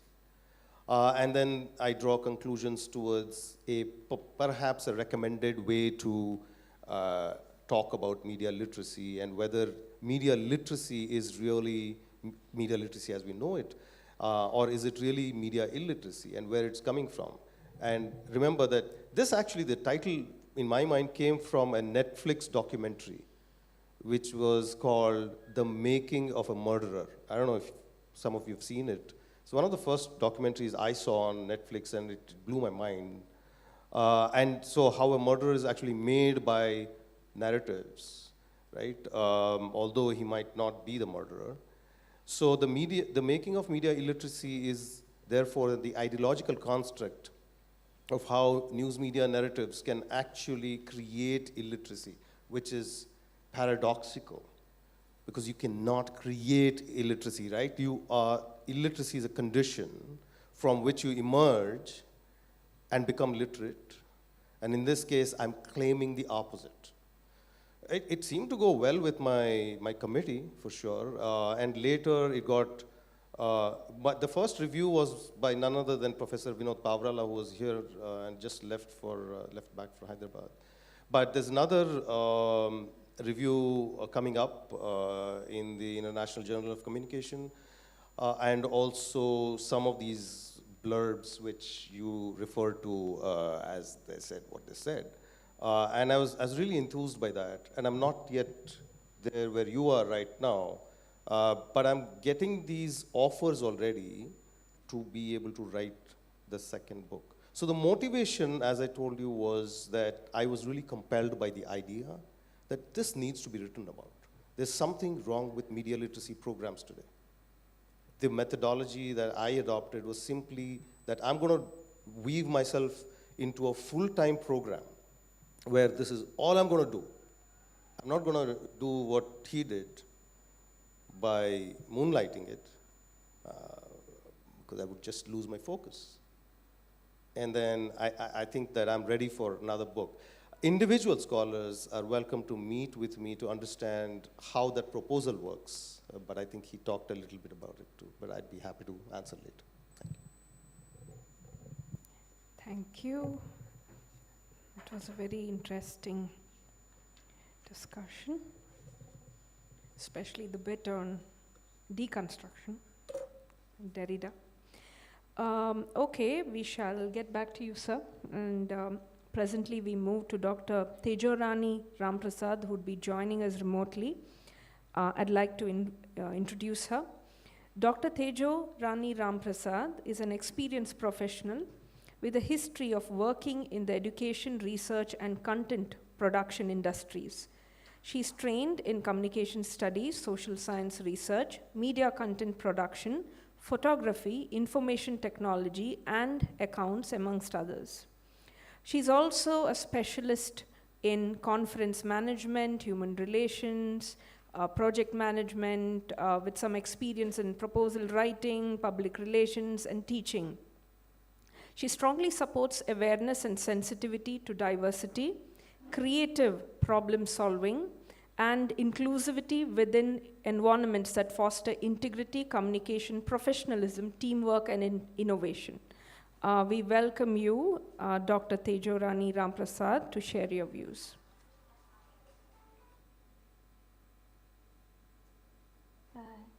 Hello, good morning. From a Guyanese living in Germany, a former student from the University of Hyderabad, India. I think I have a benefit of just sitting at my laptop here and having certain materials available to me as I present. But the sad thing is that I'm not there. I cannot interact with you one-on-one should the need arise. Okay, so I actually took the time to write a little bit of points down based on the notes that Professor Sanjay had shared earlier. So when we talk about the context and motivations for my work. So first of all, my work is based on my doctoral studies conducted at the University of Hyderabad, India, under the really, really good Professor Kanchan K. Malik and Vasuki Balavadi, with some honorary consultations with Professor Vinod Pavrala, who I think I just heard is there. So I looked at community radio. Within the context, community radio has become a vital grassroots communication tool in South Asia, serving marginalized, often rural communities that are overlooked by mainstream urban-focused media. Emerging in complex political and policy environments, community radio in these countries has grown through liberal reforms, NGO support, and increasing demand for participatory community-driven media. However, this growth has faced persistent challenges, including limited resources, uneven regulation, and a lack of comprehensive research on how local contexts influence the development and impact of communities across the region. Despite the growth of community radio in South Asia, there remains a significant lack of comparative theory-informed research that reflects the region's unique political, cultural, and media landscapes. Much of the existing literature is either limited to case studies or they're shaped by Western frameworks. Motivated by the need to understand community radio, not just as a media platform, but as a civic and developmental practice, I set out to map the sector empirically and explore its intersection with identity, participation, and grassroots mobilization across Nepal, India, and Bangladesh. My book, Community Radio in South Asia, Mapping the Alternative Mediascape in Nepal, India, and Bangladesh, was developed for my doctoral research. It aims to fill that gap by grounding analysis in regional realities and contributing to more effective policy, academic, and practical engagements. I owe deep gratitude to the UNESCO Chair on Community Media at the University of Hyderabad, whose commitment to participatory communication and social change inspired and shaped my early academic journey. Regarding the research questions that guided my publication efforts, I was looking back at my work and I realized that I had 17 research questions that originated from 5 objectives. So just to give you an overview of the content that I was working with, the overall aim of my doctoral thesis was to conduct a comprehensive mapping of the community radio sector within the South Asia region. The purpose of the study of the alternative media sector, with a focus on Nepal, India, and Bangladesh, was to understand the structure, location, and significance vis-a-vis the larger mediascape within each of these nations. The mapping of this specific sector provided a consolidated volume of information surrounding community radio within the South Asia region. I will not go through the 17 research questions with you, but I will highlight my objectives so that you get a deeper understanding. So objective 1 was to develop a technique and framework based on an international understanding of alternative media for adequately mapping the community media sector of South Asia. Objective 2, to analyze the media ecology of South Asia and understand the techno-social policy environment surrounding the establishment and continuation of community radio endeavors in Nepal, India, and Bangladesh. Objective 3, to systematically study the structure and political economy of the community radio sector in Bangladesh, India, and Nepal. Objective 4, to analyze the notions of participation and empowerment adopted by stakeholders for community radio initiatives in Nepal, India, and Bangladesh. And finally, Objective 5, to examine the endeavors by stakeholders to establish and/or be part of networks in order to strengthen the policy environment and promote good practices locally, nationally, regionally, and internationally. So the logistics and process of writing, and a quick glance at the methodology and so forth. Neither a doctoral degree nor converting that doctoral degree into a book is an easy task to accomplish. It's very, very hard. In my situation, especially coming through COVID-19, that's when I submitted and defended my PhD thesis. It was not very easy at all. And I found that my community, the very focus of my studies, was very important in both instances. And this is my academic community as well as my personal community, my family, my friends, my professors, whether they were directly involved in my studies or they were professors in the department that I said hello to. Everyone was very important because they support your work. When we talk about logistics, we're looking at a multitude of different issues such as time management. You're looking at funding and resources, collaboration, whatever tools you're using. And in the case of the book now, you're looking at the communication that is happening there with the publisher. And when we talk about publisher, I think I'll expand a little bit on this area. We're not just talking about writing a book and sending it off. My experience with Springer was very, very interesting. And just a little backstory, I was a researcher in residence with Springer Nature, GmbH in Heidelberg, Germany for 3 months in 2023. And that's where I was fortunate enough to form a connection to actually finalize the book. I had a final manuscript in my hand, but I had given up in 2023 of getting it published. But networking was very important there. I found contacts, and then we said, you know what, let's try to get this done. And they were very receptive, because once you're open about your work, you let them know the challenges that you're going through, and what it is that you would like to accomplish in the end. They can be very helpful. That's why your publishers are there, to guide you through the process. I know I had a very good experience with them. So I submitted my manuscript. It went through an editor who then teamed me up with the diversity and inclusion research series editor. They said, you know what, this book fits us. Let's get going. Then it went off to another team that did some more work. They got back to me. There's a contract in my hand. Then following that, we go through what we call the proofing stage. And this is very important, because this is when somebody who does not know anything about your book, they're doing the layout and design. And this is where they send you a link, and you have to sit down and you read the work that is there now. You're trying to ascertain that everything was copy and pasted from what you submitted to how it is. All of the artwork you use, your figures, your diagrams, your pictures, that they're appropriately placed. And it's a back and forth. And this is where your knowledge comes in as the author of the work, but this is where humility also comes in, because you have to trust other people with your work to represent the ideas that you have expressed. And you need to ensure that there's open communication. If something was done, for example, I used a certain style sheet, APA, I think it was 6th edition when I wrote it, but now the publishers have an updated version. They have an internal style sheet that says, this is how we do our labels. This is how we will present the footnotes. And if you don't understand something, what is very important is that you ask them, why is this way? Can you explain to me? Because I am also learning about the publishing process. And that opens up that two-way street of communication, where you're learning and they're also learning more about your work. And it's a wonderful process once that is happening there. With regard to actually writing the book, the process of writing it, and I think this is something many of you might be aware of by now, we go through conceptualization, we'll do our research, we'll do the structuring of the chapters based on the research, then there's writing and revision, your first draft, second draft, final drafts. Some people in IT might have 100 drafts. It goes through peer review, and then the final preparation, which I just spoke about.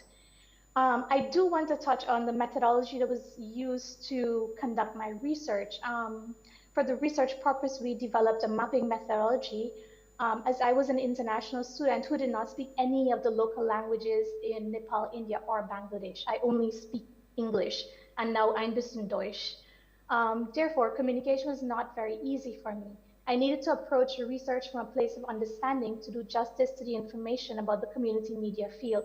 And this is where I highlight, as emergent scholars, as researchers, one of the main things you need to do is to understand what your strengths are and what your weaknesses are. There are a variety of methodology that exists within research, but you need to find the one that fits what you can and cannot do. You need to understand what you can learn and accomplish within the time frame that you have. And saying that I cannot do that, or I do not understand that, or I have been reading for 2 years and I still cannot understand this, there's nothing wrong with that. You're accepting what your strengths and weaknesses are, and you're playing to them. So my research, it was a mixed methods design that was used to explore, analyze, and describe the CR sectors in Nepal, India, and Bangladesh, and utilize both quantitative and qualitative techniques. I would need significantly more time to delve into the developed methodology, the mapping methodology that I utilized.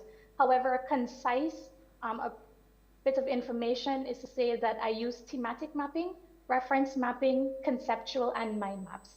So just a quick snapshot, thematic mapping was used regarding collecting country-related data. You're looking at themes that are existing within the country, locations, geographical locations, so forth.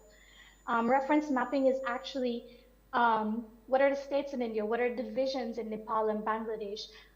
Where are these community radio stations located? Are they in rural areas? Are they in urban areas? Are they in the mountains? Are they in swampy areas? And when we come down to conceptual and mind mapping, this is where the bulk of my work was. We combined the different information that I would have received to demonstrate relationships between various concepts. You're sitting here now as a researcher and you're just writing all over the place, every concept that comes to mind, everything that popped out is the research process, and then you link them together to form your chapters. So overall, thematic and reference mapping were used mainly in the planning stage, and conceptual mind maps were used during the implementation and analysis stages of the data that was gathered. Going to try to close up quickly now. So challenges and breakthroughs. As an outsider, there were various challenges that I encountered during my research journey. A very brief question to ChatGPT, and I heard AI being referenced earlier, helped me to organize these better. So pulling off of what ChatGPT shared with me and putting my experiences into there were issues of access and trust. As an outsider gaining entry into a community, it was not very easy, but I owe immense gratitude to various stakeholders who helped to introduce me and foster my research processes, such as UNESCO Chair in Community Media, AMARC Asia Pacific, and Bangladesh NGOs Network for Radio and Communication. When you're doing research, it's always important to network and to build good relationships with stakeholders. The obvious one for me was language and communication. My translators proved crucial to me understanding the nuances and cultural references. As an outsider, I look South Indian. I am Indian heritage, but I grew up in the Caribbean region, which is a very, very different dynamic culturally. So I had to trust my translators to give me the information that was being said, but also to communicate nuances, the things I did not understand, such as maybe sitting down and having a chai and some samosa with members of my case study groups. This helped to bridge that gap and take away any distrust that could have been there because they're getting to know me. I also needed to understand that there were cultural biases as a researcher and how I position myself. Again, this comes from me being from the Caribbean, and I'm looking at South Indian and South Asian culture as a Caribbean person. So I needed to make sure I addressed these. And one of the first things I did when I met with one of my supervisors, Professor Hansha and Malik, I sat down and I said, ma'am, these are the things that I'm thinking, but I know that these do not fit within this culture. And I remember that I literally made a list. I don't have access to the list now because I've moved so much since then, but I made a list of things that could bias how I research, how I frame my questions, how I gather data, and how I present it. And every time I thought I was getting into that touchy water, I look back at this list. I remember there was a whiteboard above my desk when I was writing my doctoral thesis, and I had this list pinned up. So I kept looking at it, say, you know what? This is Caribbean, but this is not South Asian. Remember, stay true to your data and represent the voices that you're sharing properly. And of course, economical challenges. These are always there with any research work, especially in the humanities when you're not a STEM subject, you're not in science and technology. It's very hard to find funding. Again, I was fortunate. I had a full PhD through the Commonwealth Fellowship scholarship program, which was administered through the ICCR in India. And I also had a personal sponsor and my parents. I was fortunate that I was able to afford to travel to 11 case studies in Nepal, India, and Bangladesh. I was able to see firsthand what was happening there. But if you're not able to do this, again, it's a process of trust for those that you've encountered. So through this research, I came to understand that being an outsider requires a conscious acknowledgement of that position. Even though I could pass as a local in South Asia due to my cultural heritage, and even though I think I have a good cultural familiarity, I am not South Asian, I am Caribbean. A whole different type of biryani altogether. I learned that humility is essential. While I brought theoretical knowledge shaped by formal education, I was there to learn from my case studies. I was not there to impose what I know. My role was to ask questions, to challenge assumptions, and to contribute to understanding. My role was not to claim expertise over the lived realities of others. And I think that is very important. Approaching participants with this awareness allowed me to engage with them as collaborators, fostering a process that was both respectful and genuinely participatory. And finally, breakthrough. Very, very briefly. I am never good talking about myself and my work, so regarding the breakthroughs, please allow me some time to just read from the foreword of my book. This foreword is by the UNESCO Chair and Community Media Team, Professors Vinod Pavrala, Kanchan Malik, and Vasuki Velavadi, all from the University of Hyderabad. Awesome place. This volume by Ramsat Skwarka, who has been one of the important researchers at the chair, is a significant addition to the collection of works on community radio in South Asia. It brings in a valuable mapping methodology to offer a set of analytical anchors within which to understand community radio in India, Bangladesh, and Nepal. If someone is looking for an overview of the community radio sector in the region, this book eminently serves the purpose. So I hope I've attacked all 4 points shared with me via email. I know I spoke a lot and I know I speak quickly sometimes, so feel free to ask your questions. And you can also email me with anything you'd like to know additionally later on. Over to you, Madam Chair.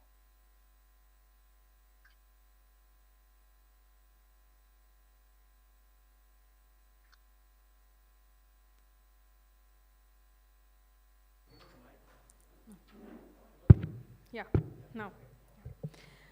Thank you, Dr. Ramprasad. That was really very interesting, especially the little nuggets that you shared with our students here and the emerging scholars. I think your tips on thematic mapping, reference mapping, and conceptual mapping is something which would be a very nice takeaway.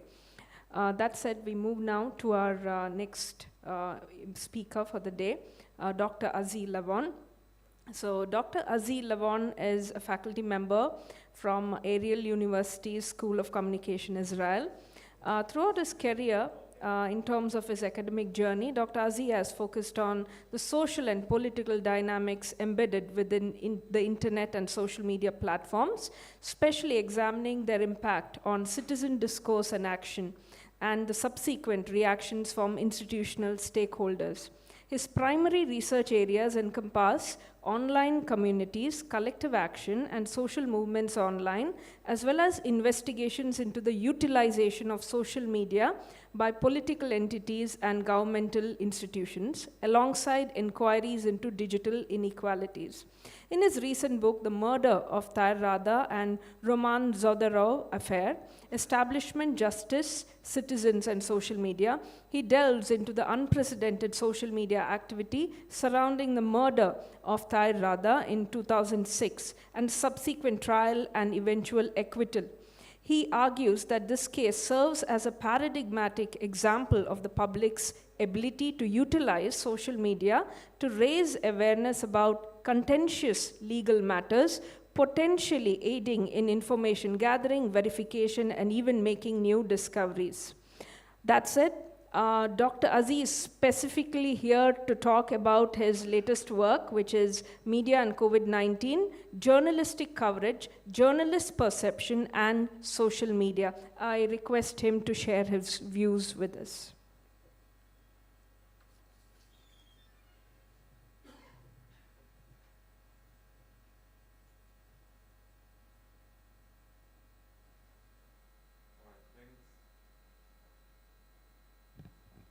Not what, yeah. Thank you so much for this introduction.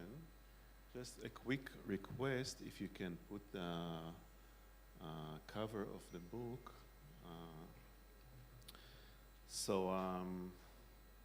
Like you said, my recent book was, the one in Hebrew was published 2 years ago, and I'm finalizing the translation. It's like a mirror picture of the previous book that you discussed.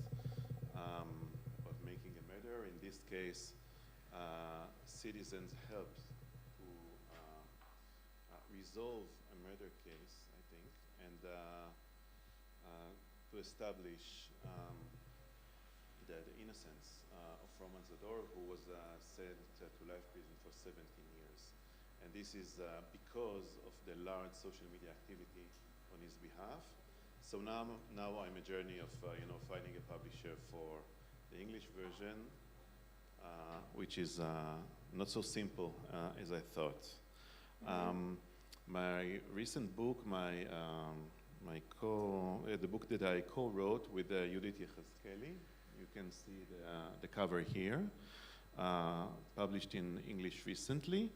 This is the outcome of Judith's PhD dissertation. Judith was a very famous journalist in Israel. She retired recently, and she had a dream, to write about what she did, to write about the work of journalists. And then came the COVID-19 crisis, and it kind of gave us an opportunity to produce a dissertation and also a book about a very interesting topic that corresponds with what she did as a practitioner. And so the dissertation was designed originally as composed of 3 articles, and we published these 3 articles in nice journals. One of them is the International Journal of Communication that you also mentioned recently. And so the question is there a point, or what's the point of making these 3 articles that were already published and gathering them for a book? I still don't have a good answer for that, to be honest with you. But this is something that we did. The university requires this. I mean, this is one possible justification for publishing such a book. It is a good book. I mean, the content obviously was peer-reviewed both by the publishing house and as separate articles by reviewers. So the question is, would we want to take a dissertation that was published as separate articles and make it into a book? I leave it as an open question. And so about the book itself, I followed the guidelines that you provided. So first about the context and motivations for the work. And so the COVID-19 pandemic created a profound and unprecedented challenge for journalists and media systems worldwide, prompting urgent questions about the role and responsibility of both traditional and digital platforms in times of crisis. Motivated by this backdrop, we sought to document and analyze how journalism and social media, particularly in Israel, that's where I come from, analyze how, so we grappled with uncertainty, risk communication, and public trust during the first wave of the pandemic. We focused on the first wave because this is when, uncertainty was at its peak. Vaccination was not there yet, and so the role or the place of journalism as well as social media were, more prominent in terms of, delivering information, informing the public, influencing public opinion, and so on. Later on, when, things became more clear to people, when there was when things became more habitual, then I guess the role of journalists as well as social media became less pronounced when compared to the period that we analyzed. The second aspects are the key research questions that guide the publication efforts.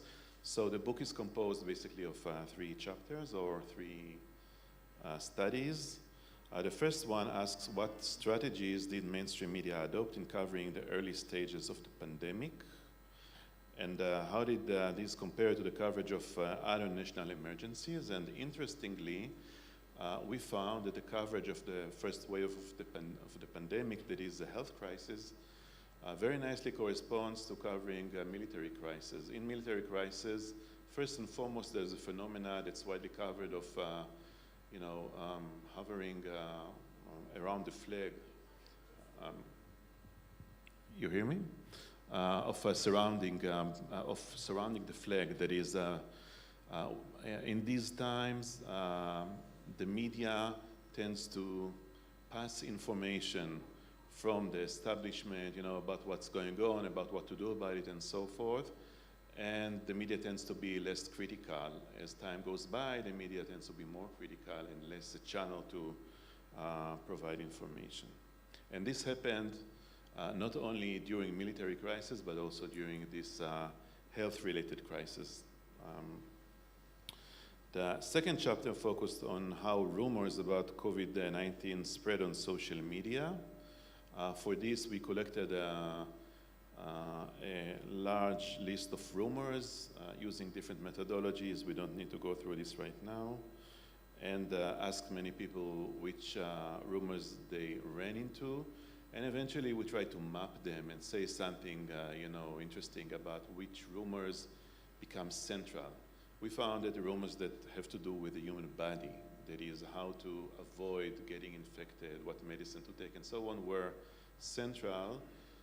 And rumors that do not have to do with the human body, for example, what's the source of the infection and so on, were less interesting for people and became less viral. The third chapter was about the professional and emotional consequences for the journalists who reported the first wave of the crisis. Like I said, this was recently published in the International Journal of Communication also. A few words about, this is the third question, the logistics and the process of writing, including the method and access to sources. And so, like I said, the book is composed of 3 chapters based on a dissertation chapters. In the first chapter, we did a content analysis of 213 mainstream news articles. In the second chapter, we did a qualitative examination of viral rumors on social media, and the third chapter is based on in-depth interviews with 20 leading journalists, health journalists as well as editors, who covered the first wave of the pandemic. Interestingly, in the third chapter, access to materials was facilitated by the fact that one of the writers is a very well-known and experienced journalist. She knows everyone knows her. Otherwise, it would be very difficult to get access to some of the leading journalists that were interviewed for this study. The last question about the challenges and breakthroughs that we encountered while working through the process. Like I said, a key challenge was to adopt a PhD dissertation that was originally designed for academic evaluation and was written as in the form of 3 separate chapters into a cohesive and accessible book format that could speak to broader scholarly and professional audiences. This process took actually longer than I expected and required significant reconstruction, reframing of the questions, and addition of contextual and comparative insights in order to enhance the book's coherence and impact. The last point that I want to make that came up before was about the use of AI. We used AI extensively in the book. And I also, recommend to all of my students to use AI as much as they can. I actually found, this discussion about to use or not to use AI to be a bit strange, I must say. As someone who's working about, internet and society, social media and society for many years, even before, the term social media was used, I still remember that, people were asked, should I use the internet or not for research? Should I use social media or not? I think the answer to these questions are clear. And in terms of the usage of AI, I think the answer is also clear. First of all, for people who are not English native speakers like myself and my students, obviously it can simply brush up the language. But it can also help you in many other ways. Just one small example, there was a minimal number of words that we had to include in the manuscript, and we were a little short. And so we simply honestly asked the GPT to inflate it a little bit, to add references. Of course, we checked and double-checked to make sure these are not ghost references, that they actually exist and so on, that they are relevant. But this is one small example, in helping us find more references, in helping us, trying to come up with possible problems in the manuscript. AI was, extremely useful, and in the book that I'm working on now, and in the project that I'm doing with my students and by myself, we use it all the time, and I highly recommend it. Of course, it should not replace, but come with the work that we do in some dialectic manner. I noticed that, sometimes people, it's just too easy, right, to use AI, and people use it instead of supervising, instead of, reading, instead of synthesizing the work.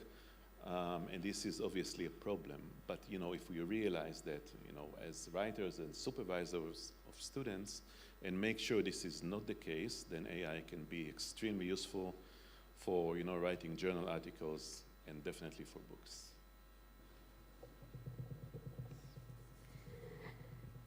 Dr. Aziz, we admire your approach to method, and thank you for sharing cues on dealing with fast-tracked information, the problem of rumor mongering, and your very non-traditional approach to the use of AI, which I think we also in the academia are kind of grappling with. Amongst peers and also with students. Probably we don't know where to draw the lines, and forget the students, several of us ourselves think 10 times before we even approach ChatGPT. There's a what if something happens, so the what if criteria gets into play. That said, now we have got ample time. So I would really request the audience to kind of chip in and come up with all the interesting questions which you wish to ask. Manipal, can I just add one sentence? Yeah, definitely, please. Yes, yes, yes. One question that I don't think we addressed is the difference between a researcher and an author, and what might be key differences. I think as research scholars, as emerging ones as well as established ones, research follows a certain pattern and a certain method, and it is bound by the laws of journals and so forth. As an author, you are expected to have what's called voice, what Nick Couldry, everybody talked about him yesterday, calls voice, which is not just the timbre or the physical quality of the human throat, but the function that it performs. And every publisher is going to expect that.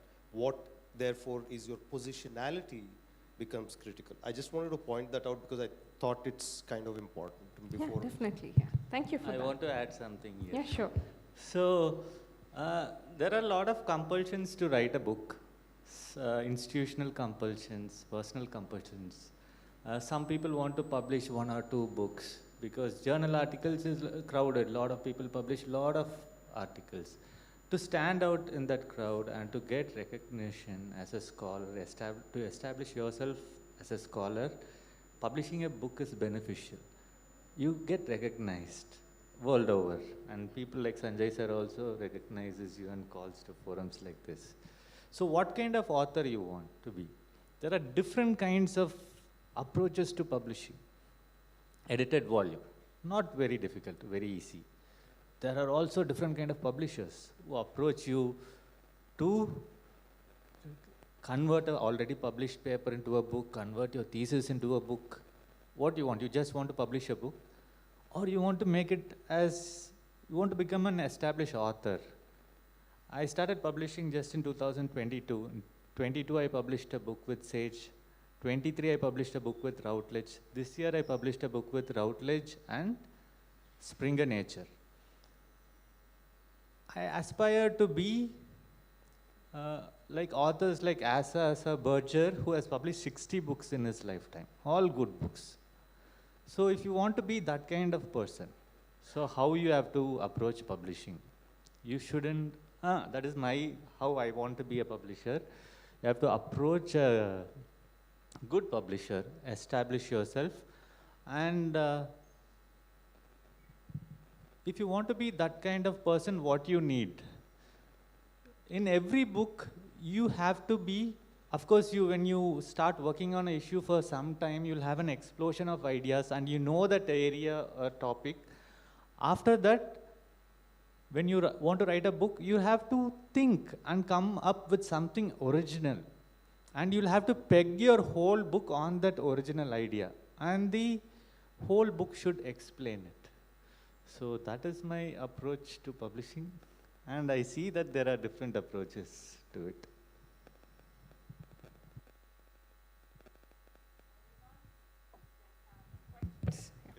Yeah, sure.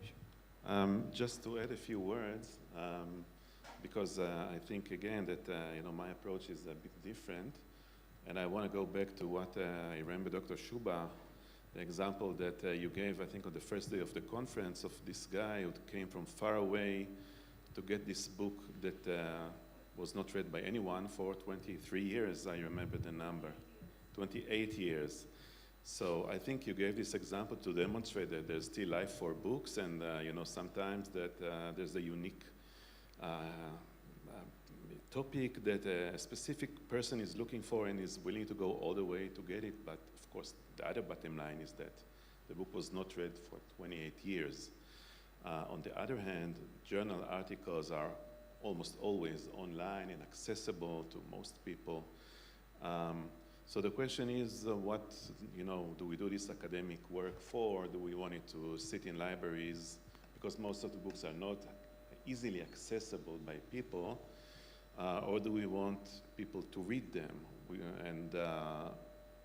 Most of the academic work is going through journal articles, and I've published quite extensively on journals, but this has been my first book in English, not edited book, like a written book. So it's still really an open question. I know there's expectations by the university that you publish, and maybe in some cases cases, a book would be considered more prestigious or something like that than publishing articles. I'm not sure about that. I think the important question that we want to ask yourself is if we want to establish ourselves as, main figures in a specific domain of knowledge, is the way to go about to publish books that maybe people will read, maybe people will not, or to publish easily accessible articles in good journals, hopefully. This is an open question. Yeah.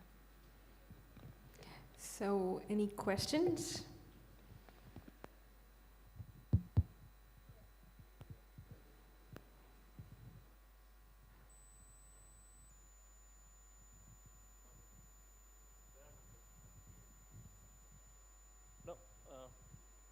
I don't want to take the mic if there are other students and other guests, etc., who want to raise a question, please.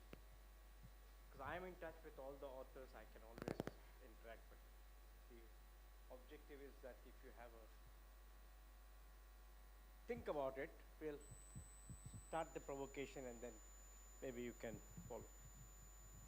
Yeah, thank you very much, Anupa, and thanks to TJ, Shashid, Francis, and Azi for that presentation and perspective. Although I had a very ambitious spread of questions, some of you in between, and you have tried to answer that question. But maybe those questions hopefully will come up from the scholars too. My take is twofold. One is, I think Azi in passing mentioned the non-native English speaking aspects and dynamics of publishing. And I think everybody in this room is specifically identifies with that particular problem. We are not competing in any other language except English for now. Plus, some of us may be ambitious to publish in our known languages. India does allow for expressions in many different languages apart from English. But that's a different academic exercise. The main point that came up also was the use of AI. Where there are 2 or 3 opinions in the academic world on AI. One is to what extent the scholar is able to provide a disclaimer or a claimer about the intensity and extent of how AI has been used. Here again, there are 2 related aspects that the publishers expect. One is the See, in academic world, as all of you know, attribution and acknowledgement and academic integrity is the highest value. And it is not to say that in the past, we did not have sources. From the day of the print revolution, always anywhere somebody has to source something and do the critical or otherwise thinking. So it is AI, what it has done is it has probably integrated the sources from a wide variety, and it claims that it is able to provide a logical and an analytical thread to that process. And AI today also claims that for Scopus Index journals too, it can provide a citation. So as long as the citation and acknowledgement is there, I think use of AI can be a discretionary academic exercise as much as you would use anybody else's work in your, I think one has to recognize, and I would particularly encourage the scholars, see, there is a lot of compression of time and energy that AI allows you to do. We have to recognize that. We should not be romantic to say that I cycled a long way to the library to get a book, etc. No, I think the scholars are living in a digital age. They should be spending more time on thinking with the resources. So that on the AI, that is something that I wanted to add.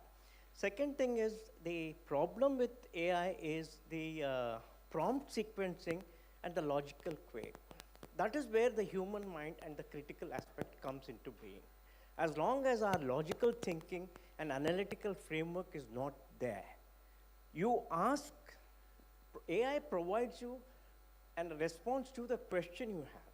It is in the question that the criticality of the human mind, I think, comes. I think that is something that all of us participating in academic forums and discussions, for example, IMCR or other conferences that we go, this time around they clearly said, say that it is not an AI generated paper, that of course is the rock bottom expectation, but in case you have used AI, reveal the extent and intensity of the AI usage you have. That disclaimer has to go. Now second, I think the process of writing, that is where I was particularly keen. Of course, all of you have tried to differentiate between the academic kind of an author and a popular author. For this particular forum, our main focus was on the academic authorship, not so much on the other market. But today what is happening is in academic publication, the publisher is very clear that unless he has a network of library and institutions that can purchase the book, they will not invest their energy on that. So Francis is right, Shishij is right. How do you situate your PhD work in the format of its comparative acceptance across nations, across cultures, I think is the key. So my advice from your platform to the emerging scholars is, don't wait till you get into the age of a Sanjay or probably relatively Shashi or Aziz. Start the process of your academic book publishing project now. For example, every publisher would ask for a prospectus. The prospectus is contained in your research idea now. You should simultaneously begin to work on the prospectus to publishers. Now there are probably 10, 12, 14, 15 publishers in the communication field, which are considered, as Francis said, apex, core, identified, acceptable. Palgrave and many others are there, that's a different matter. So in Manipal particularly, and probably in other universities, publishing has become a compulsion. It is not the case when I or anybody else did their PhD. We were allowed to do our thinking and present our dissertation and say thank you very much to our committee and have a cup of tea or tea and walk out. Today it is not possible. Today, at every stage, you are expected to publish One, as you said, in the academic journal. Two, much later, it's an ambition, it's an aspiration. Whether you want to do a book or not, I would agree with all of you. Nobody expects you to do a book in the academic world. As Francis said, if you want to get circulated more, if you want to be in the network, you publish a book. But books also have a problem, as all of you pointed out. I posed the question of the research methodology when I asked you, all of you, but I also know that no book publisher asks you for a methodology, because it's a post facto book that you're writing. You have already got the legitimation and acceptance from your institution that your work is now tabled and accepted for PhD. But what the reviewers ask, this is where I come to the review process. The reviewer sees a logic and the flow in the argument. There, if your finding is not related to the process of the method that you chose to come to that conclusion, the reviewer will come harsh on where is the method that is missing. And that is where I wanted particularly the authors to reflect on to what extent methodology became crucial. Third point on Derrida and deconstruction. Now, deconstruction as a frame itself, Shashi, is a highly acceptable and a marketable component, particularly after the works of Edward Said and others. So the qualitative thrust you bring to deconstruction, I think, is the saleable aspect of the book, because they understand that the context is something very different. So some of us, my scholars, struggling in methodologies, in grounded theory or whatever they call it, or in fieldwork and ethics. In publishing in academic journals, the ethical clearance is needed. In books, they don't ask for ethical clearance, because academic journals are considered as a research process culmination, and books do not ask for it. However, there is an overall intellectual ethics that we people are responsible today. We can't take our subjects for matter and commodify the subjects as commodities in the book. That is not possible. As TJ said, it's a stakeholder relationship, it's a community. And the first copy of your book should be shared as a seminar or a symposium with the community upon which you write. Normally, we forget the community upon which we build our intellectual capital. That's another, I'm talking about extended ethics, not necessarily institutional ethics. Finally, Shashij and others talked about the book proposal. I wish you had thrown some light on the book proposal, because the scholars need that. Now, every book proposal, as all of you know, would have about 8 or 10 leading questions. What is the focus of your book? First is they want the title, and they want 2 other alternate titles for the book. Any standard publisher I know of would ask. Second is the scope and nature of the book and the context of the book. The context of the book should have a universal and a comparative value.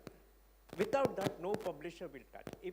Even if I'm saying that I'm doing a small study in a village, the localization of that village, if it is not articulated in the proposal, it will not go through the review process.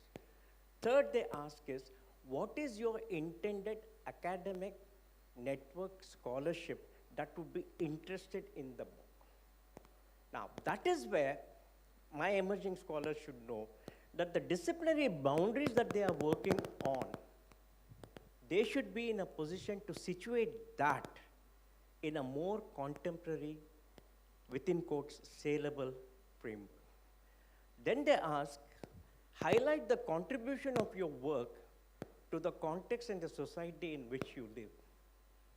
That's another question that emerging scholar has to answer. Finally, they ask is, in your estimation, what do you think, or is the market for this book? How many print copies you think are saleable? These are the typical questions that every contract asks. So, your experience in some of this and your experience with the reviewers would be very valuable. Were the reviewers harsh on you? When I say harsh on you, I'm not trying to say that did you have an easy walkthrough? No. What kind of reviews you got? That will help the scholars to know that when they make a proposal, they must anticipate, oh my goodness, this is, some reviewers will say this is illogical. Explain, provide evidence. If any one of you has had that kind of a process-oriented dynamics, I would definitely like you to reflect on that. Thank you very much. Yeah, so thank you, sir. So we were expecting questions like this from the audience, like why we didn't cover it in our thing is, we want to see very specific needs from the audience so that we can answer. I'll just narrate the publishing experience, how we start this book publishing. First, we look for the top publishers, then we go to their website. How it works is, for each topic, there is an editor there. For political communication, within journalism or within social science, for each topic, there is an editor for each at region level. So we have to approach the correct editor. Then we have to propose them in an email very shortly about the prospective book, the book that we propose. If they find it interesting and relevant, for each publisher at a particular time, they will be looking at prospective topics based on what kind of demands they face in the institution. Ultimately, they want to sell them. So if it aligns with their publishing current interests, they will reply to us, to our mail. All the time we get positive reply. I have received positive reply. So they'll give a proposal form which we have to fill up and send. So that will go for review. Typically what they ask is title, an abstract, and what Sarol mentioned. Apart from it, competing titles. Similar titles that are there with the same publisher, with competing publishers, and how different it is from them. What is more in your proposal? That is where this unique aspect comes. There should be something unique or new in your proposal, which is filling the knowledge gap in your area. Then this goes for review. After reviewer comments and all that is consolidated, it goes to the book board. They'll have a board meeting. They will give you a final decision. With regard to book, one good thing about book is that it doesn't have a rigid format. You can be flexible. When I had edited volumes published first, then I looked for authored book. I was looking at a more cohesive, descriptive writing. But as Sir said, one of the reviewers stated that all should be empirically, there should be empirical studies supporting each of these chapters. So we will give chapter-wise titles and descriptions. Along with it, 2 or 3 chapters that are ready. All this will be part of the review parcel. So as far as my experience, the editors are very good. They are mostly based in UK, and they are very good. Reviewers also were not very harsh, very supportive. That has been my experience. So you want to add? DJ, would you like to come?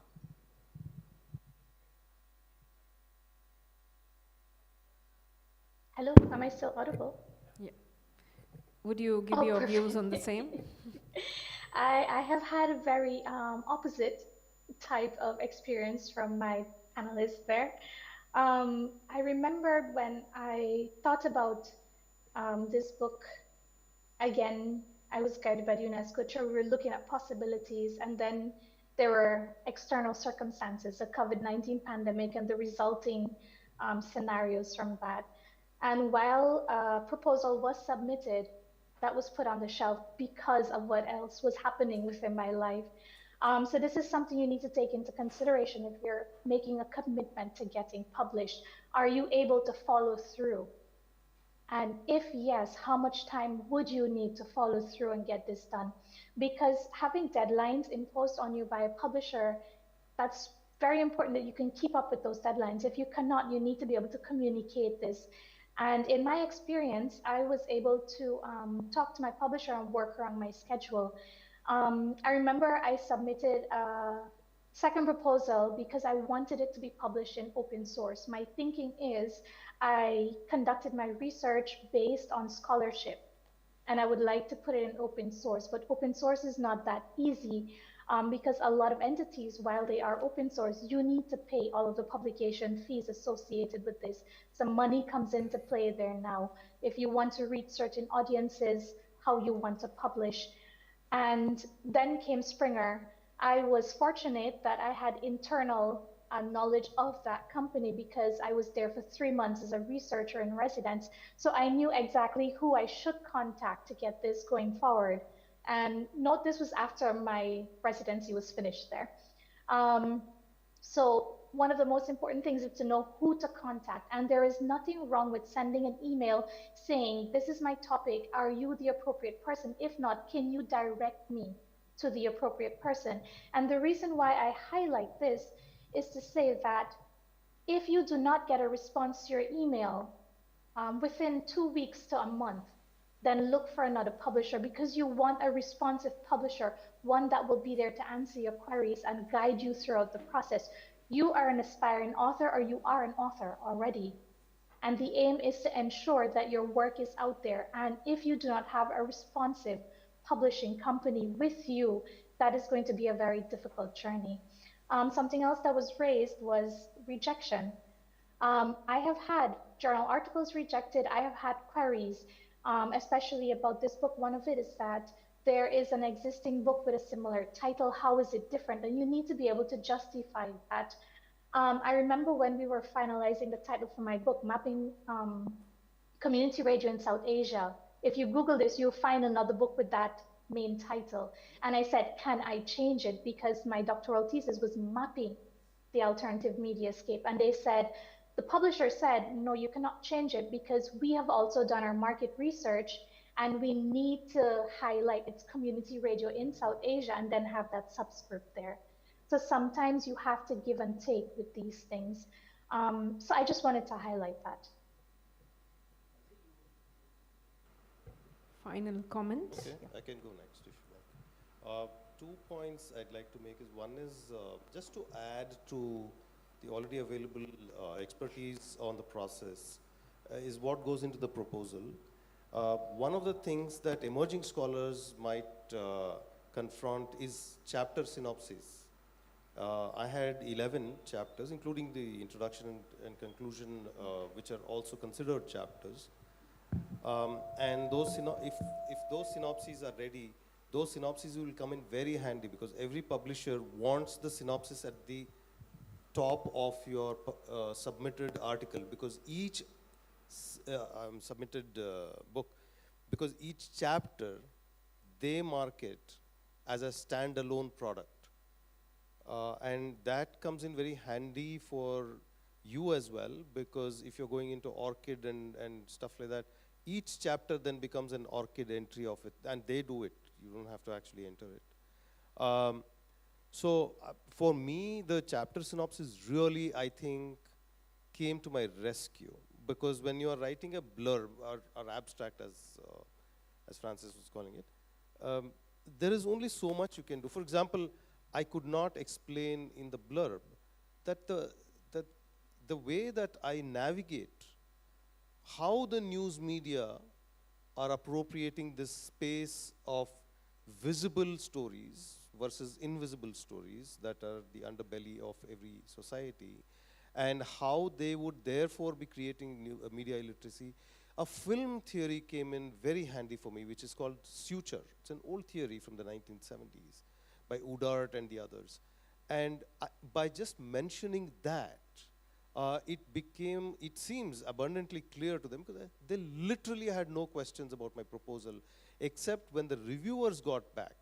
And the reviewers said, you know, this whole comparison you're making with the United States and India seems a little forced. Can you just focus the context on one country, which seems to be India?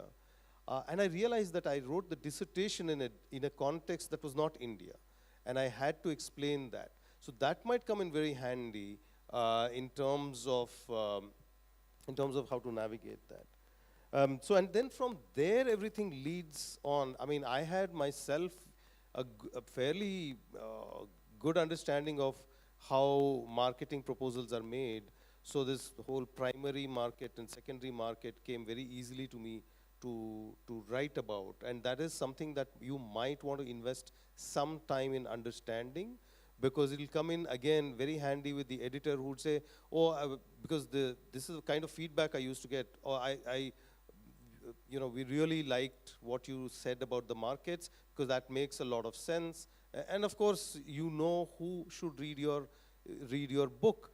That is another question. And if you have questions about that, there are people to help you out with that. The editor themselves will be very helpful. Usually they'll say, okay, this is an academic book, and I understand. Do you see this as a textbook, or do you see this as a reference book? So they will make you answer their questions through asking very precise and incisive questions. So I don't see a problem in those processes.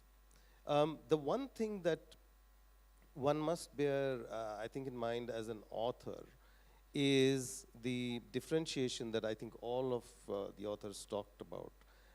You must be, first of all, aware what the USPs are. In my case, Routledge directly asked me what the USPs are of the book. 1, 2, 3, 4, 5, 6, 7, I just had to enumerate them. Enumeration, bullet pointing is very, very useful. I have had review offers of books that, to me, I had to turn it back to them. And I said, I'm sorry, this is not in a publishable form of a proposal. Like, the proposal doesn't tell me enough about the book for me to give you a review. For example, one of them did not contain a sample chapter, which you referred to, that the sample chapters are sometimes important to have. And I just had to turn it back because there's not adequate information. Sometimes, if therefore the publisher is not asking you for a sample chapter, it's always a good idea to add one anyway, because that quells a lot of doubts in the mind of the reviewer in terms of how you write, how you think, what logical flows that Sanjay sir just mentioned about the logical flows that might, you might have gaps in that, because of which the methodology comes in so handy, because if you use a handle to navigate that, the connection of dots, then a lot of questions are answered. And no reviewer wants to read the entire book before they actually review it. They're going to just sample it to see whether you are capable, not the book, whether you are capable of navigating it or not. Then the copy editor takes the rest of it forward. So. Yeah, Doctor, yeah, you're closing. You can close in a minute, perhaps.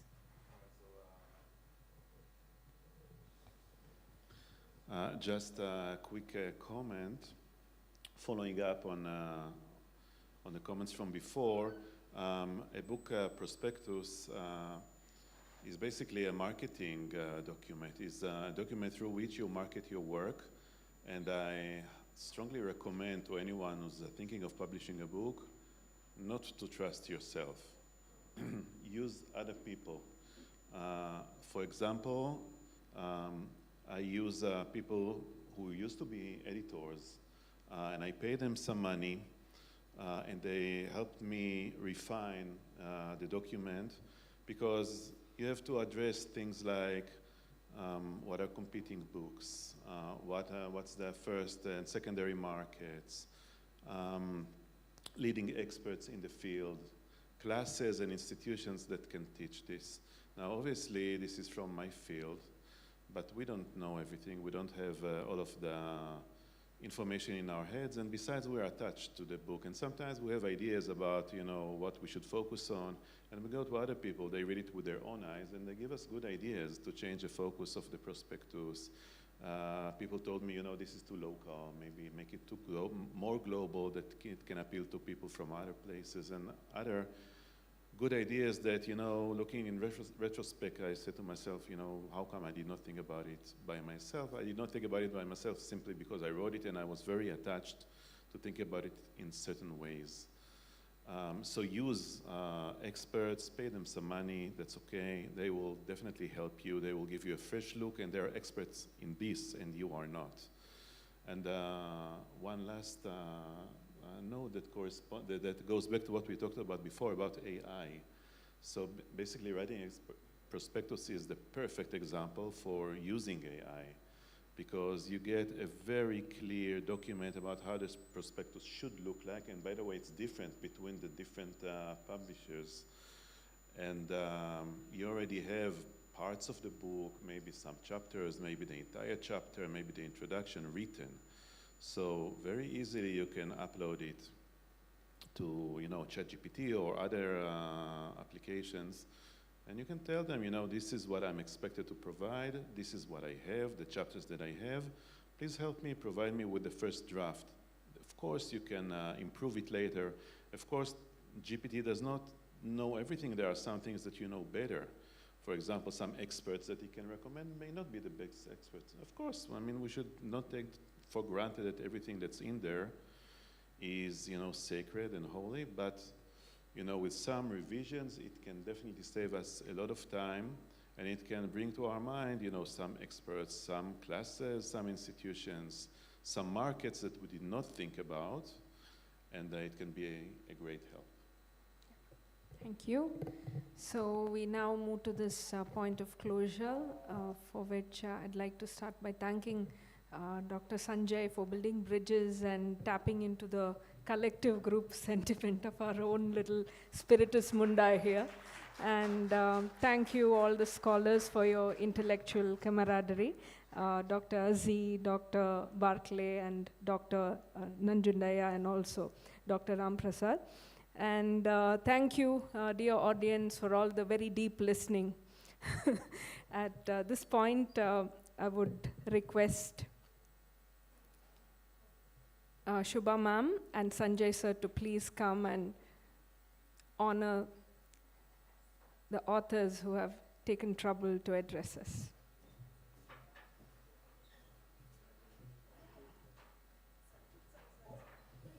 We can have a round of applause for them.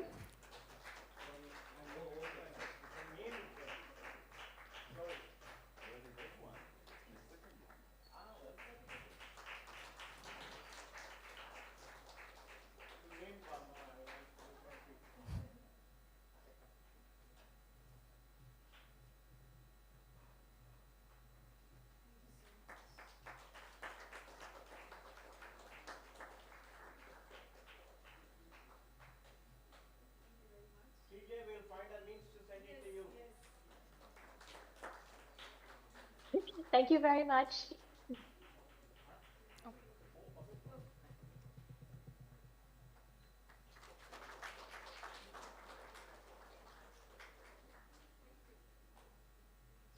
you so much. Thank you, TJ, once again. Thank you.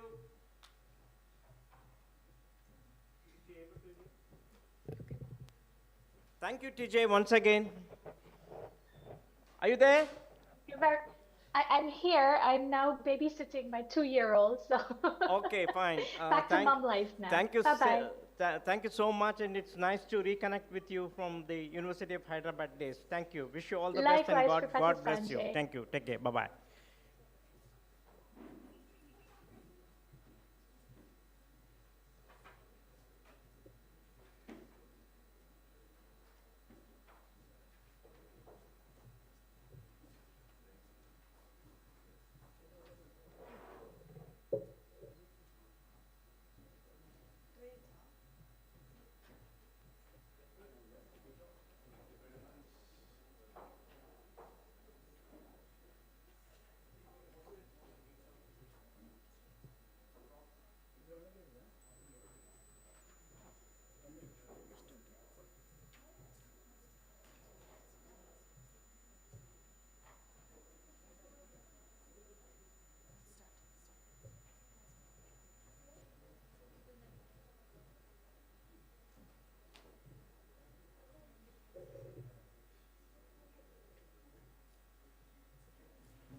A very good afternoon to everyone present here. I kindly request all to be seated as we begin with the valedictory session.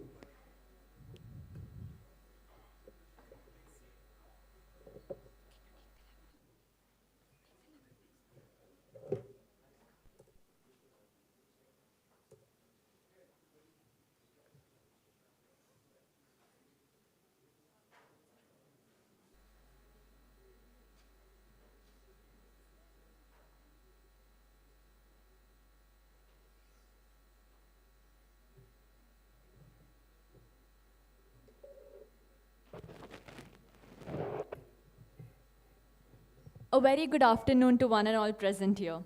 As we come together for the valedictory session of ICA Manipal Regional Hub 2025, I'm sure we are all filled with a deep sense of gratitude and reflection. Over the past few days, we've exchanged ideas, challenged assumptions, and formed connections that will resonate well beyond these halls. With over 30 paper presentations, thought-provoking talks, cross-country collaborations, engaging author interactions, dynamic plenary sessions, and a powerful tribute to 50 years of the pioneering site initiative, this has been more than just a conference. It has been a shared journey of reflection and inspiration. Now, it is my honor to invite Dr. Burushiva Das Gupta, a distinguished media expert and academician, to share a few words with us. His insights and presence have greatly enriched our conversations, and we look forward to hearing his reflections.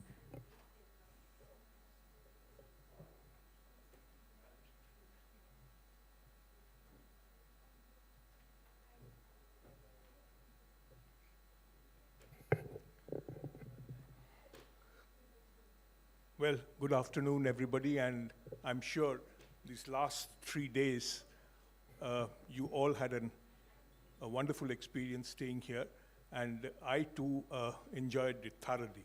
I mean, in early morning today, I sent a message to Dr. Sanjay saying that the entire thing was so meticulously planned, and everything was in place.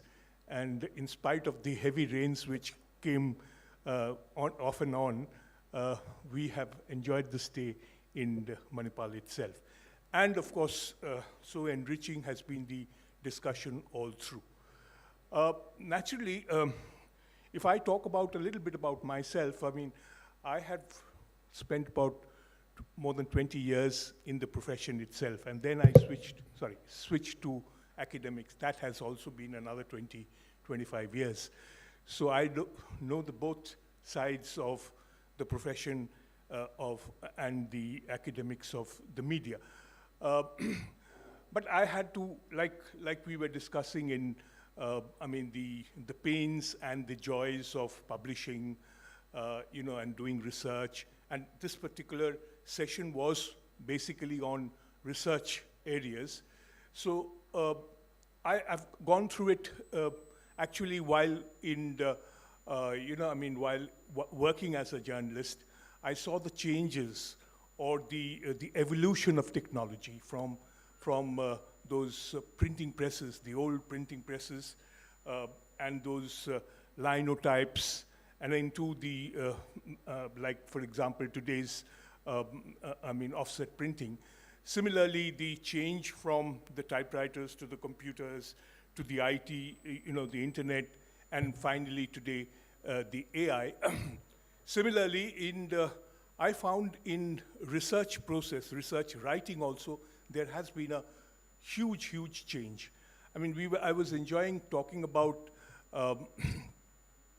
you talking about not taking in AI, people fearing AI, but I thought one should be taking it as one of the evolutions, inevitable evolutions, and we will have to absorb that, while you are working, while you are researching.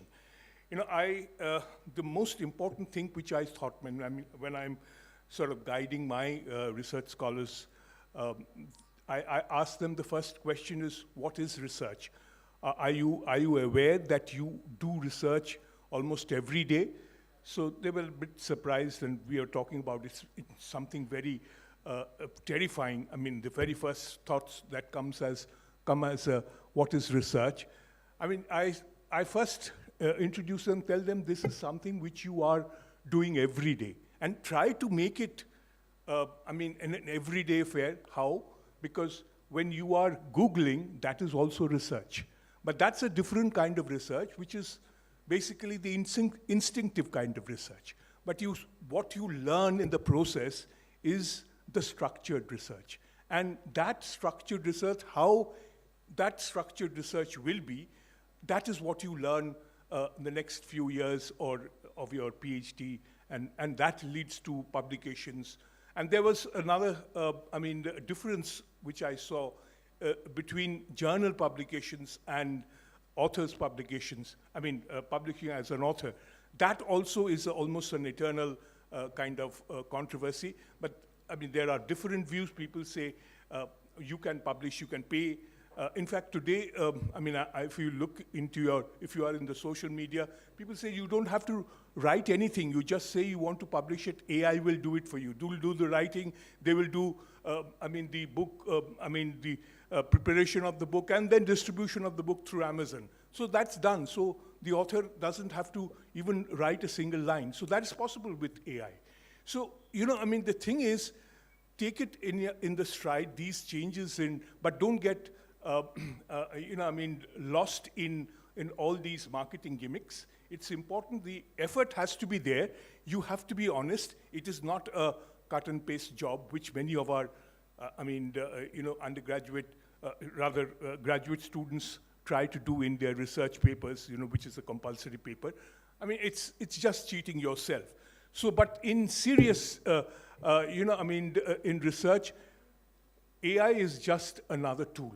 It's that, in fact, that could be the first draft, as Professor Sanjay said, that it searches all the, I mean, the areas, apart what you do, what you are supposed to do in a literature review, for example. It searches many sources, gets it together, and then links it up. That could be your first draft, and then you build on it. So why be afraid of AI? Get it as I mean, the inevitable evolution of technology. In media, we saw from the printing press to the telegraph to television, this has happened. I mean, and the technological changes, many great men have, you know, feared these technologies at the very beginning. I mean, like, think, for example, Charlie Chaplin wasn't willing to take the sound, for example, and later he made Moshe Verdu. Or maybe Eisenstein, making films, he wouldn't take color. He wouldn't introduce color, but later he, you know, I mean, introduced for Ivan the Terrible as a wonderful color film. So these technologies will come. Please accept it. Even in research also, AI is one of the better tools, perhaps. It helps you to search for a greater amount of, you know, I mean, it helps you in our search engines. But remember, this is basically, your research is basically training your mind. And it is the thinking process that is most important. It's not a cut and paste job. It is not something AI will do it for you. You will have to do it. It just trains your mind, I mean, from an instinctive level to a more structured thinking process. That's all. So that's what I would like you to keep it in mind. And since this was more an academic, you know, I mean, a journal, and this is increasing. I mean, the seriousness of doing it. I mean, there are ways in running away from seriousness of journalism and seriousness of studying media, but that would ultimately do greater harm to our profession itself. So the seriousness of studying journalism, studying communication in our profession and in our work, I think it will enlighten us and do us a lot of good. Thank you so much, and thank you for everybody, Shubha, Dr. You know, I mean, Sanjay and everybody for inviting me from, and I'll be leaving today. And this, as I said, has been a place where I've lived for quite a long time, and I wish coming back as many times as I can. Thank you. Thank you, sir. Your take on technology and research has definitely opened up newer avenues for us to reflect upon. Now, let's hear from one of our participants, Anu Sinha, as she shares her experience of being a part of ICA Manipal 2025.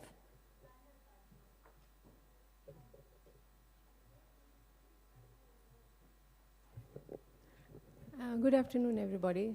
Yeah. Um, it's actually been an incredible journey. It's been an awakening and a feeling of empowerment. You know, an extremely outstanding and an academic experience. Absorbing the environment and the people and everybody, whatever they spoke of, the sessions, these 3 days. And I only have Dr. Shubha to thank me for making sure I'm here. Thank you so much. Thank you so much, Manjushri, Samya, Aditi, Varsha, and the team for looking after us so well. Thank you, Manipal. This is going to stay with me always. You'll always be in my prayers. Thank you so much. Thank you, ma'am. We are glad you had a great experience. I would now like to invite Professor Dr. B.P. Sanjay sir, whose vision and guidance have been instrumental throughout ICA Manipal Regional Hub. Sir, we would be honored to hear your thoughts.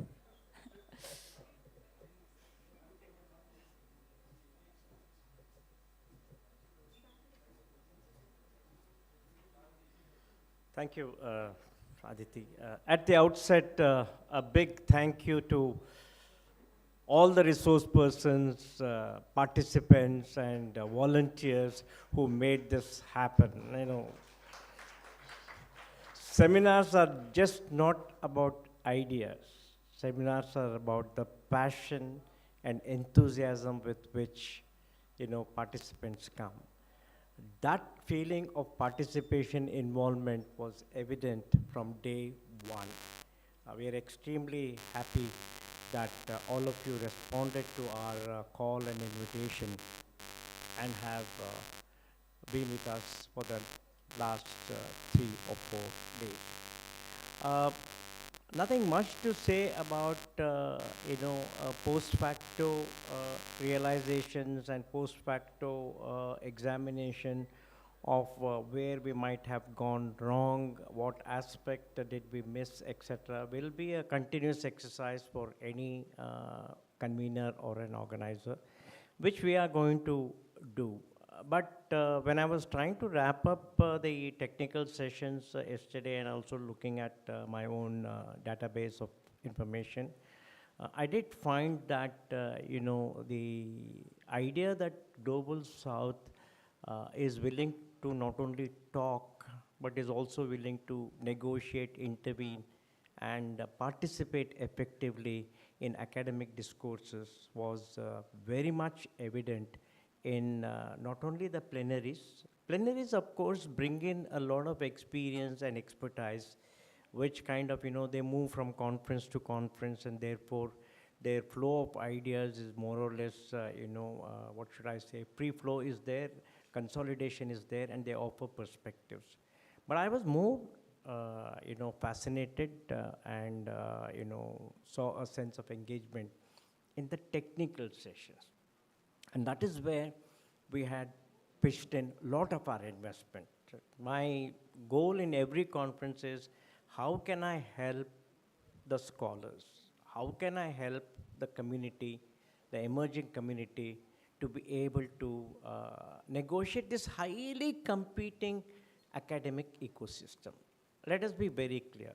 And either we swim with them or drown. That is the only binary choice that we have.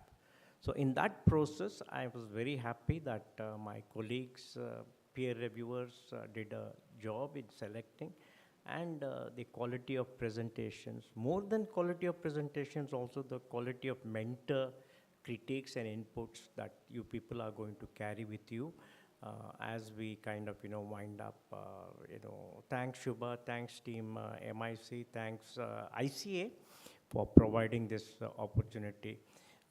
Heart is full of thanking many people, and I can go on and on, but I think lunch is waiting and the occasion also calls for a big thank you. Thank you very much. Thank you, sir. I would now like to invite Dr. Shubha H.S. Ma'am, the Director of MIC. Yeah, I know I'm standing between lunch and all of you, but we have no choice but to thank each one of the people involved in organizing this ICA. Sir has already initiated the list of people. I would also like to start by saying ICA Maine, who gave us this permission to start holding ICA at Manipal. This is our 4th year. This year, over the 4 days, we have seen 33 research scholars present.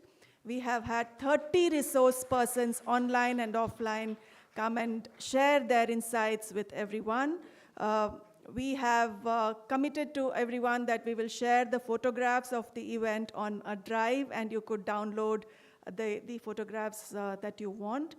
And we'll also be sending out a feedback form. We would love to hear from you about your experience and how we could improvise, work better next year for ICA. Having said that, I have a long list of people to call out. And like I said, please be patient. I need to do this. First of all, Padma Rani ma'am. She said her flight is late. I hope she's online, or I hope she's catching us on her phone. And this session, I wanted her to be present, but I think she's still in travel. Without her, we wouldn't have had ICA at Manipal. A big thank you to her. Sanjay sir, the backbone of organizing this event and mentoring us all through otherwise as well. Thank you so much, sir, for your constant, persistent effort. We are not easy to handle. Sometimes we have had raised tempers, sometimes testing his patience, but we have seen this day today, so I hope we have made you happy. To all my colleagues who have supported by being present and by silently doing work behind the closed doors of their rooms, thank you for everything.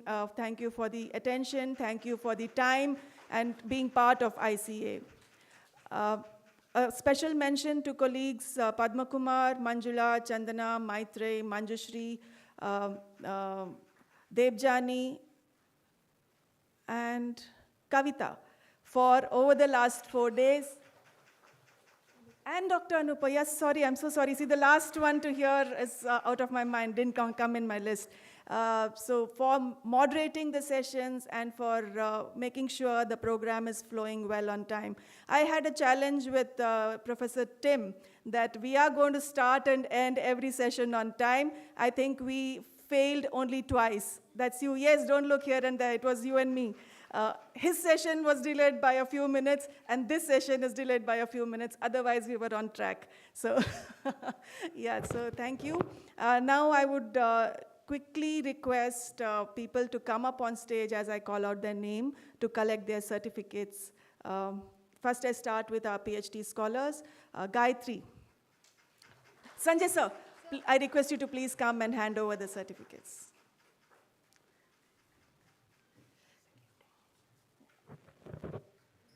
So I start with Gayatri M. These are our PhD scholars who have worked on ICA for months now, starting from planning the sessions to making the creatives, to handling social media, to running the show.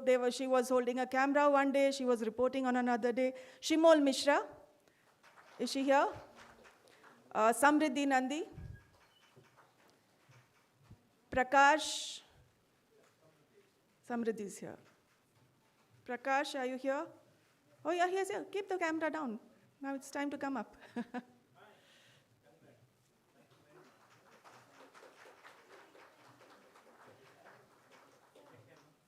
Directly, indirectly sharing their support and working hard on having this ICA on time, clockwork. Yeah, thank you, Prakash. Jinu.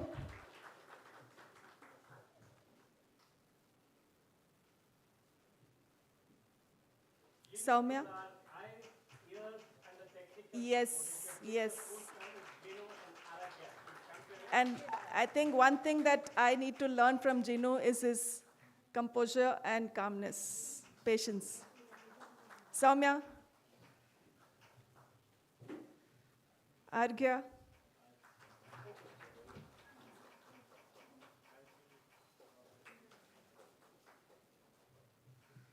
Sparsha.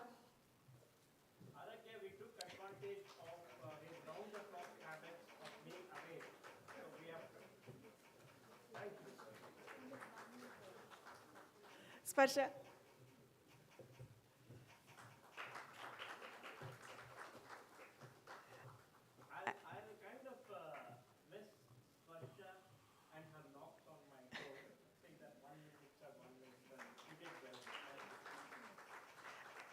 And this year we had a special participant, Aditi Mehendale, who is our honors student. She interned with us for ICA conference. So Aditi, thank you for emceeing the inaugural as well as the valedictory and doing the social media.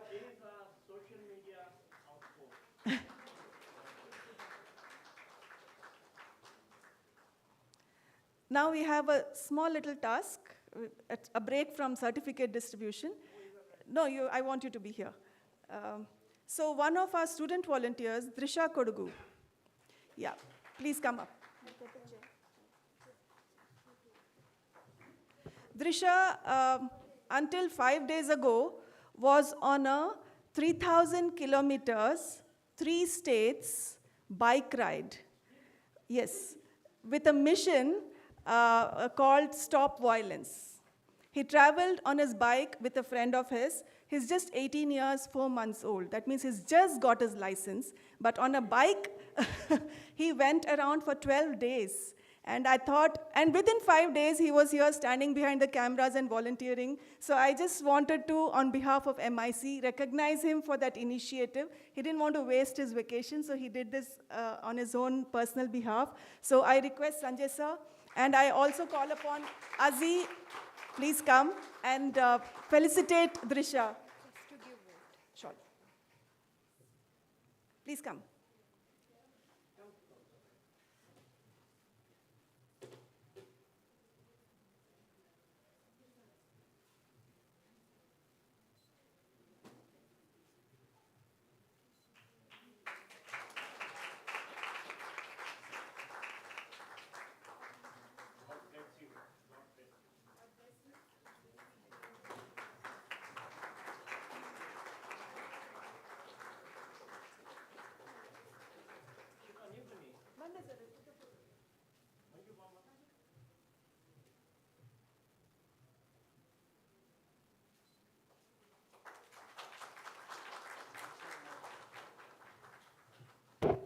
Thank you, Drisha. Thank you, Professor Aziz Sanjay sir.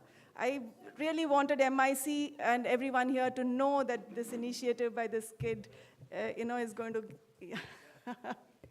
Okay, so continuing with our young student volunteers who spent their 4 valuable days at MIC during ICA, but also were here for many other days to prepare for the event. I start by calling Deepthi Bhatt. Please come up. Tanushri Palan, Anna Elena, Srivatsa.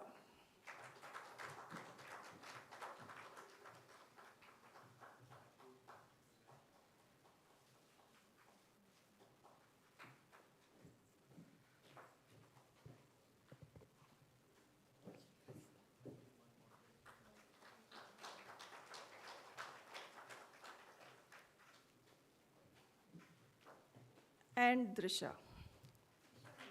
Gave her? Okay. So then we had another very energetic, positive team who have documented this whole ICA and preserved it and put it on the web. So I would like to call upon, starting from Satyabodh sir,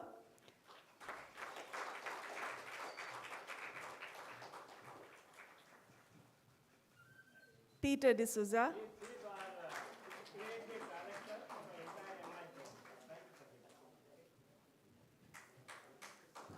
Sudhir Samant, Sudhir,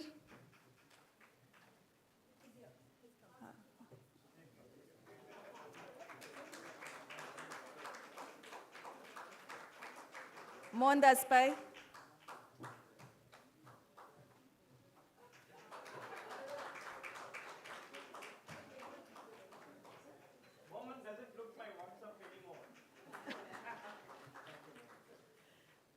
Vinay Kankola,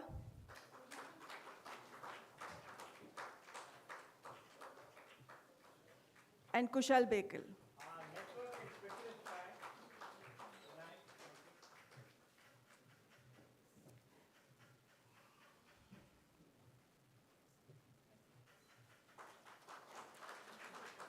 We also had a very solid team from Mahe, the audiovisual team led by Mithun Raj Hegde. Seamless streaming and in and out streaming. Shripati Acharya, Umesh Prabhu,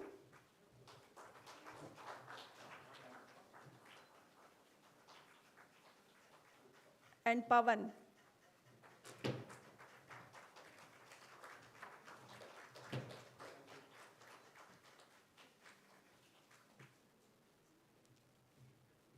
And this whole technical team was coordinated by none other than our own Sriraj Gudi. Every morning, 7:45, I had a message from him with the link of the day. Thank you, Sriraj.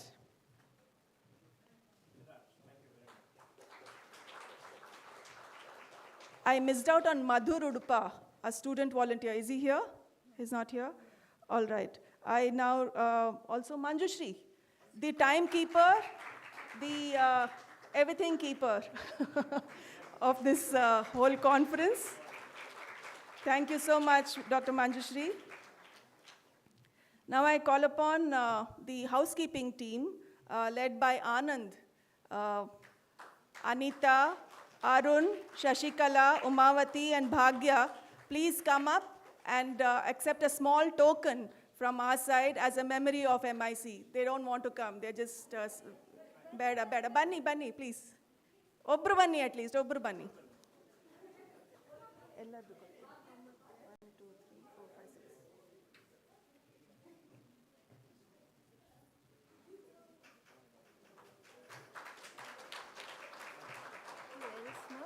Office.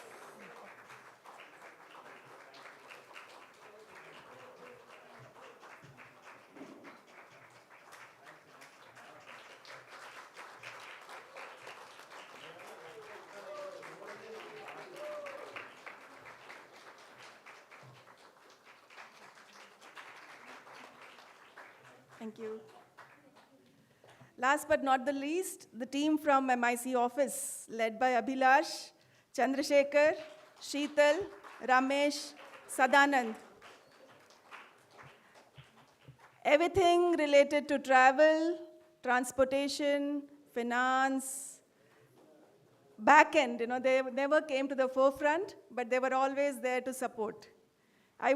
I would be reminded by them, Madam, adu helidira, Madam, idu madidra, idu hige agidya.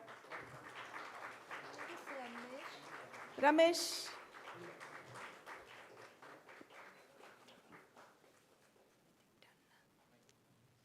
Is Pratima here?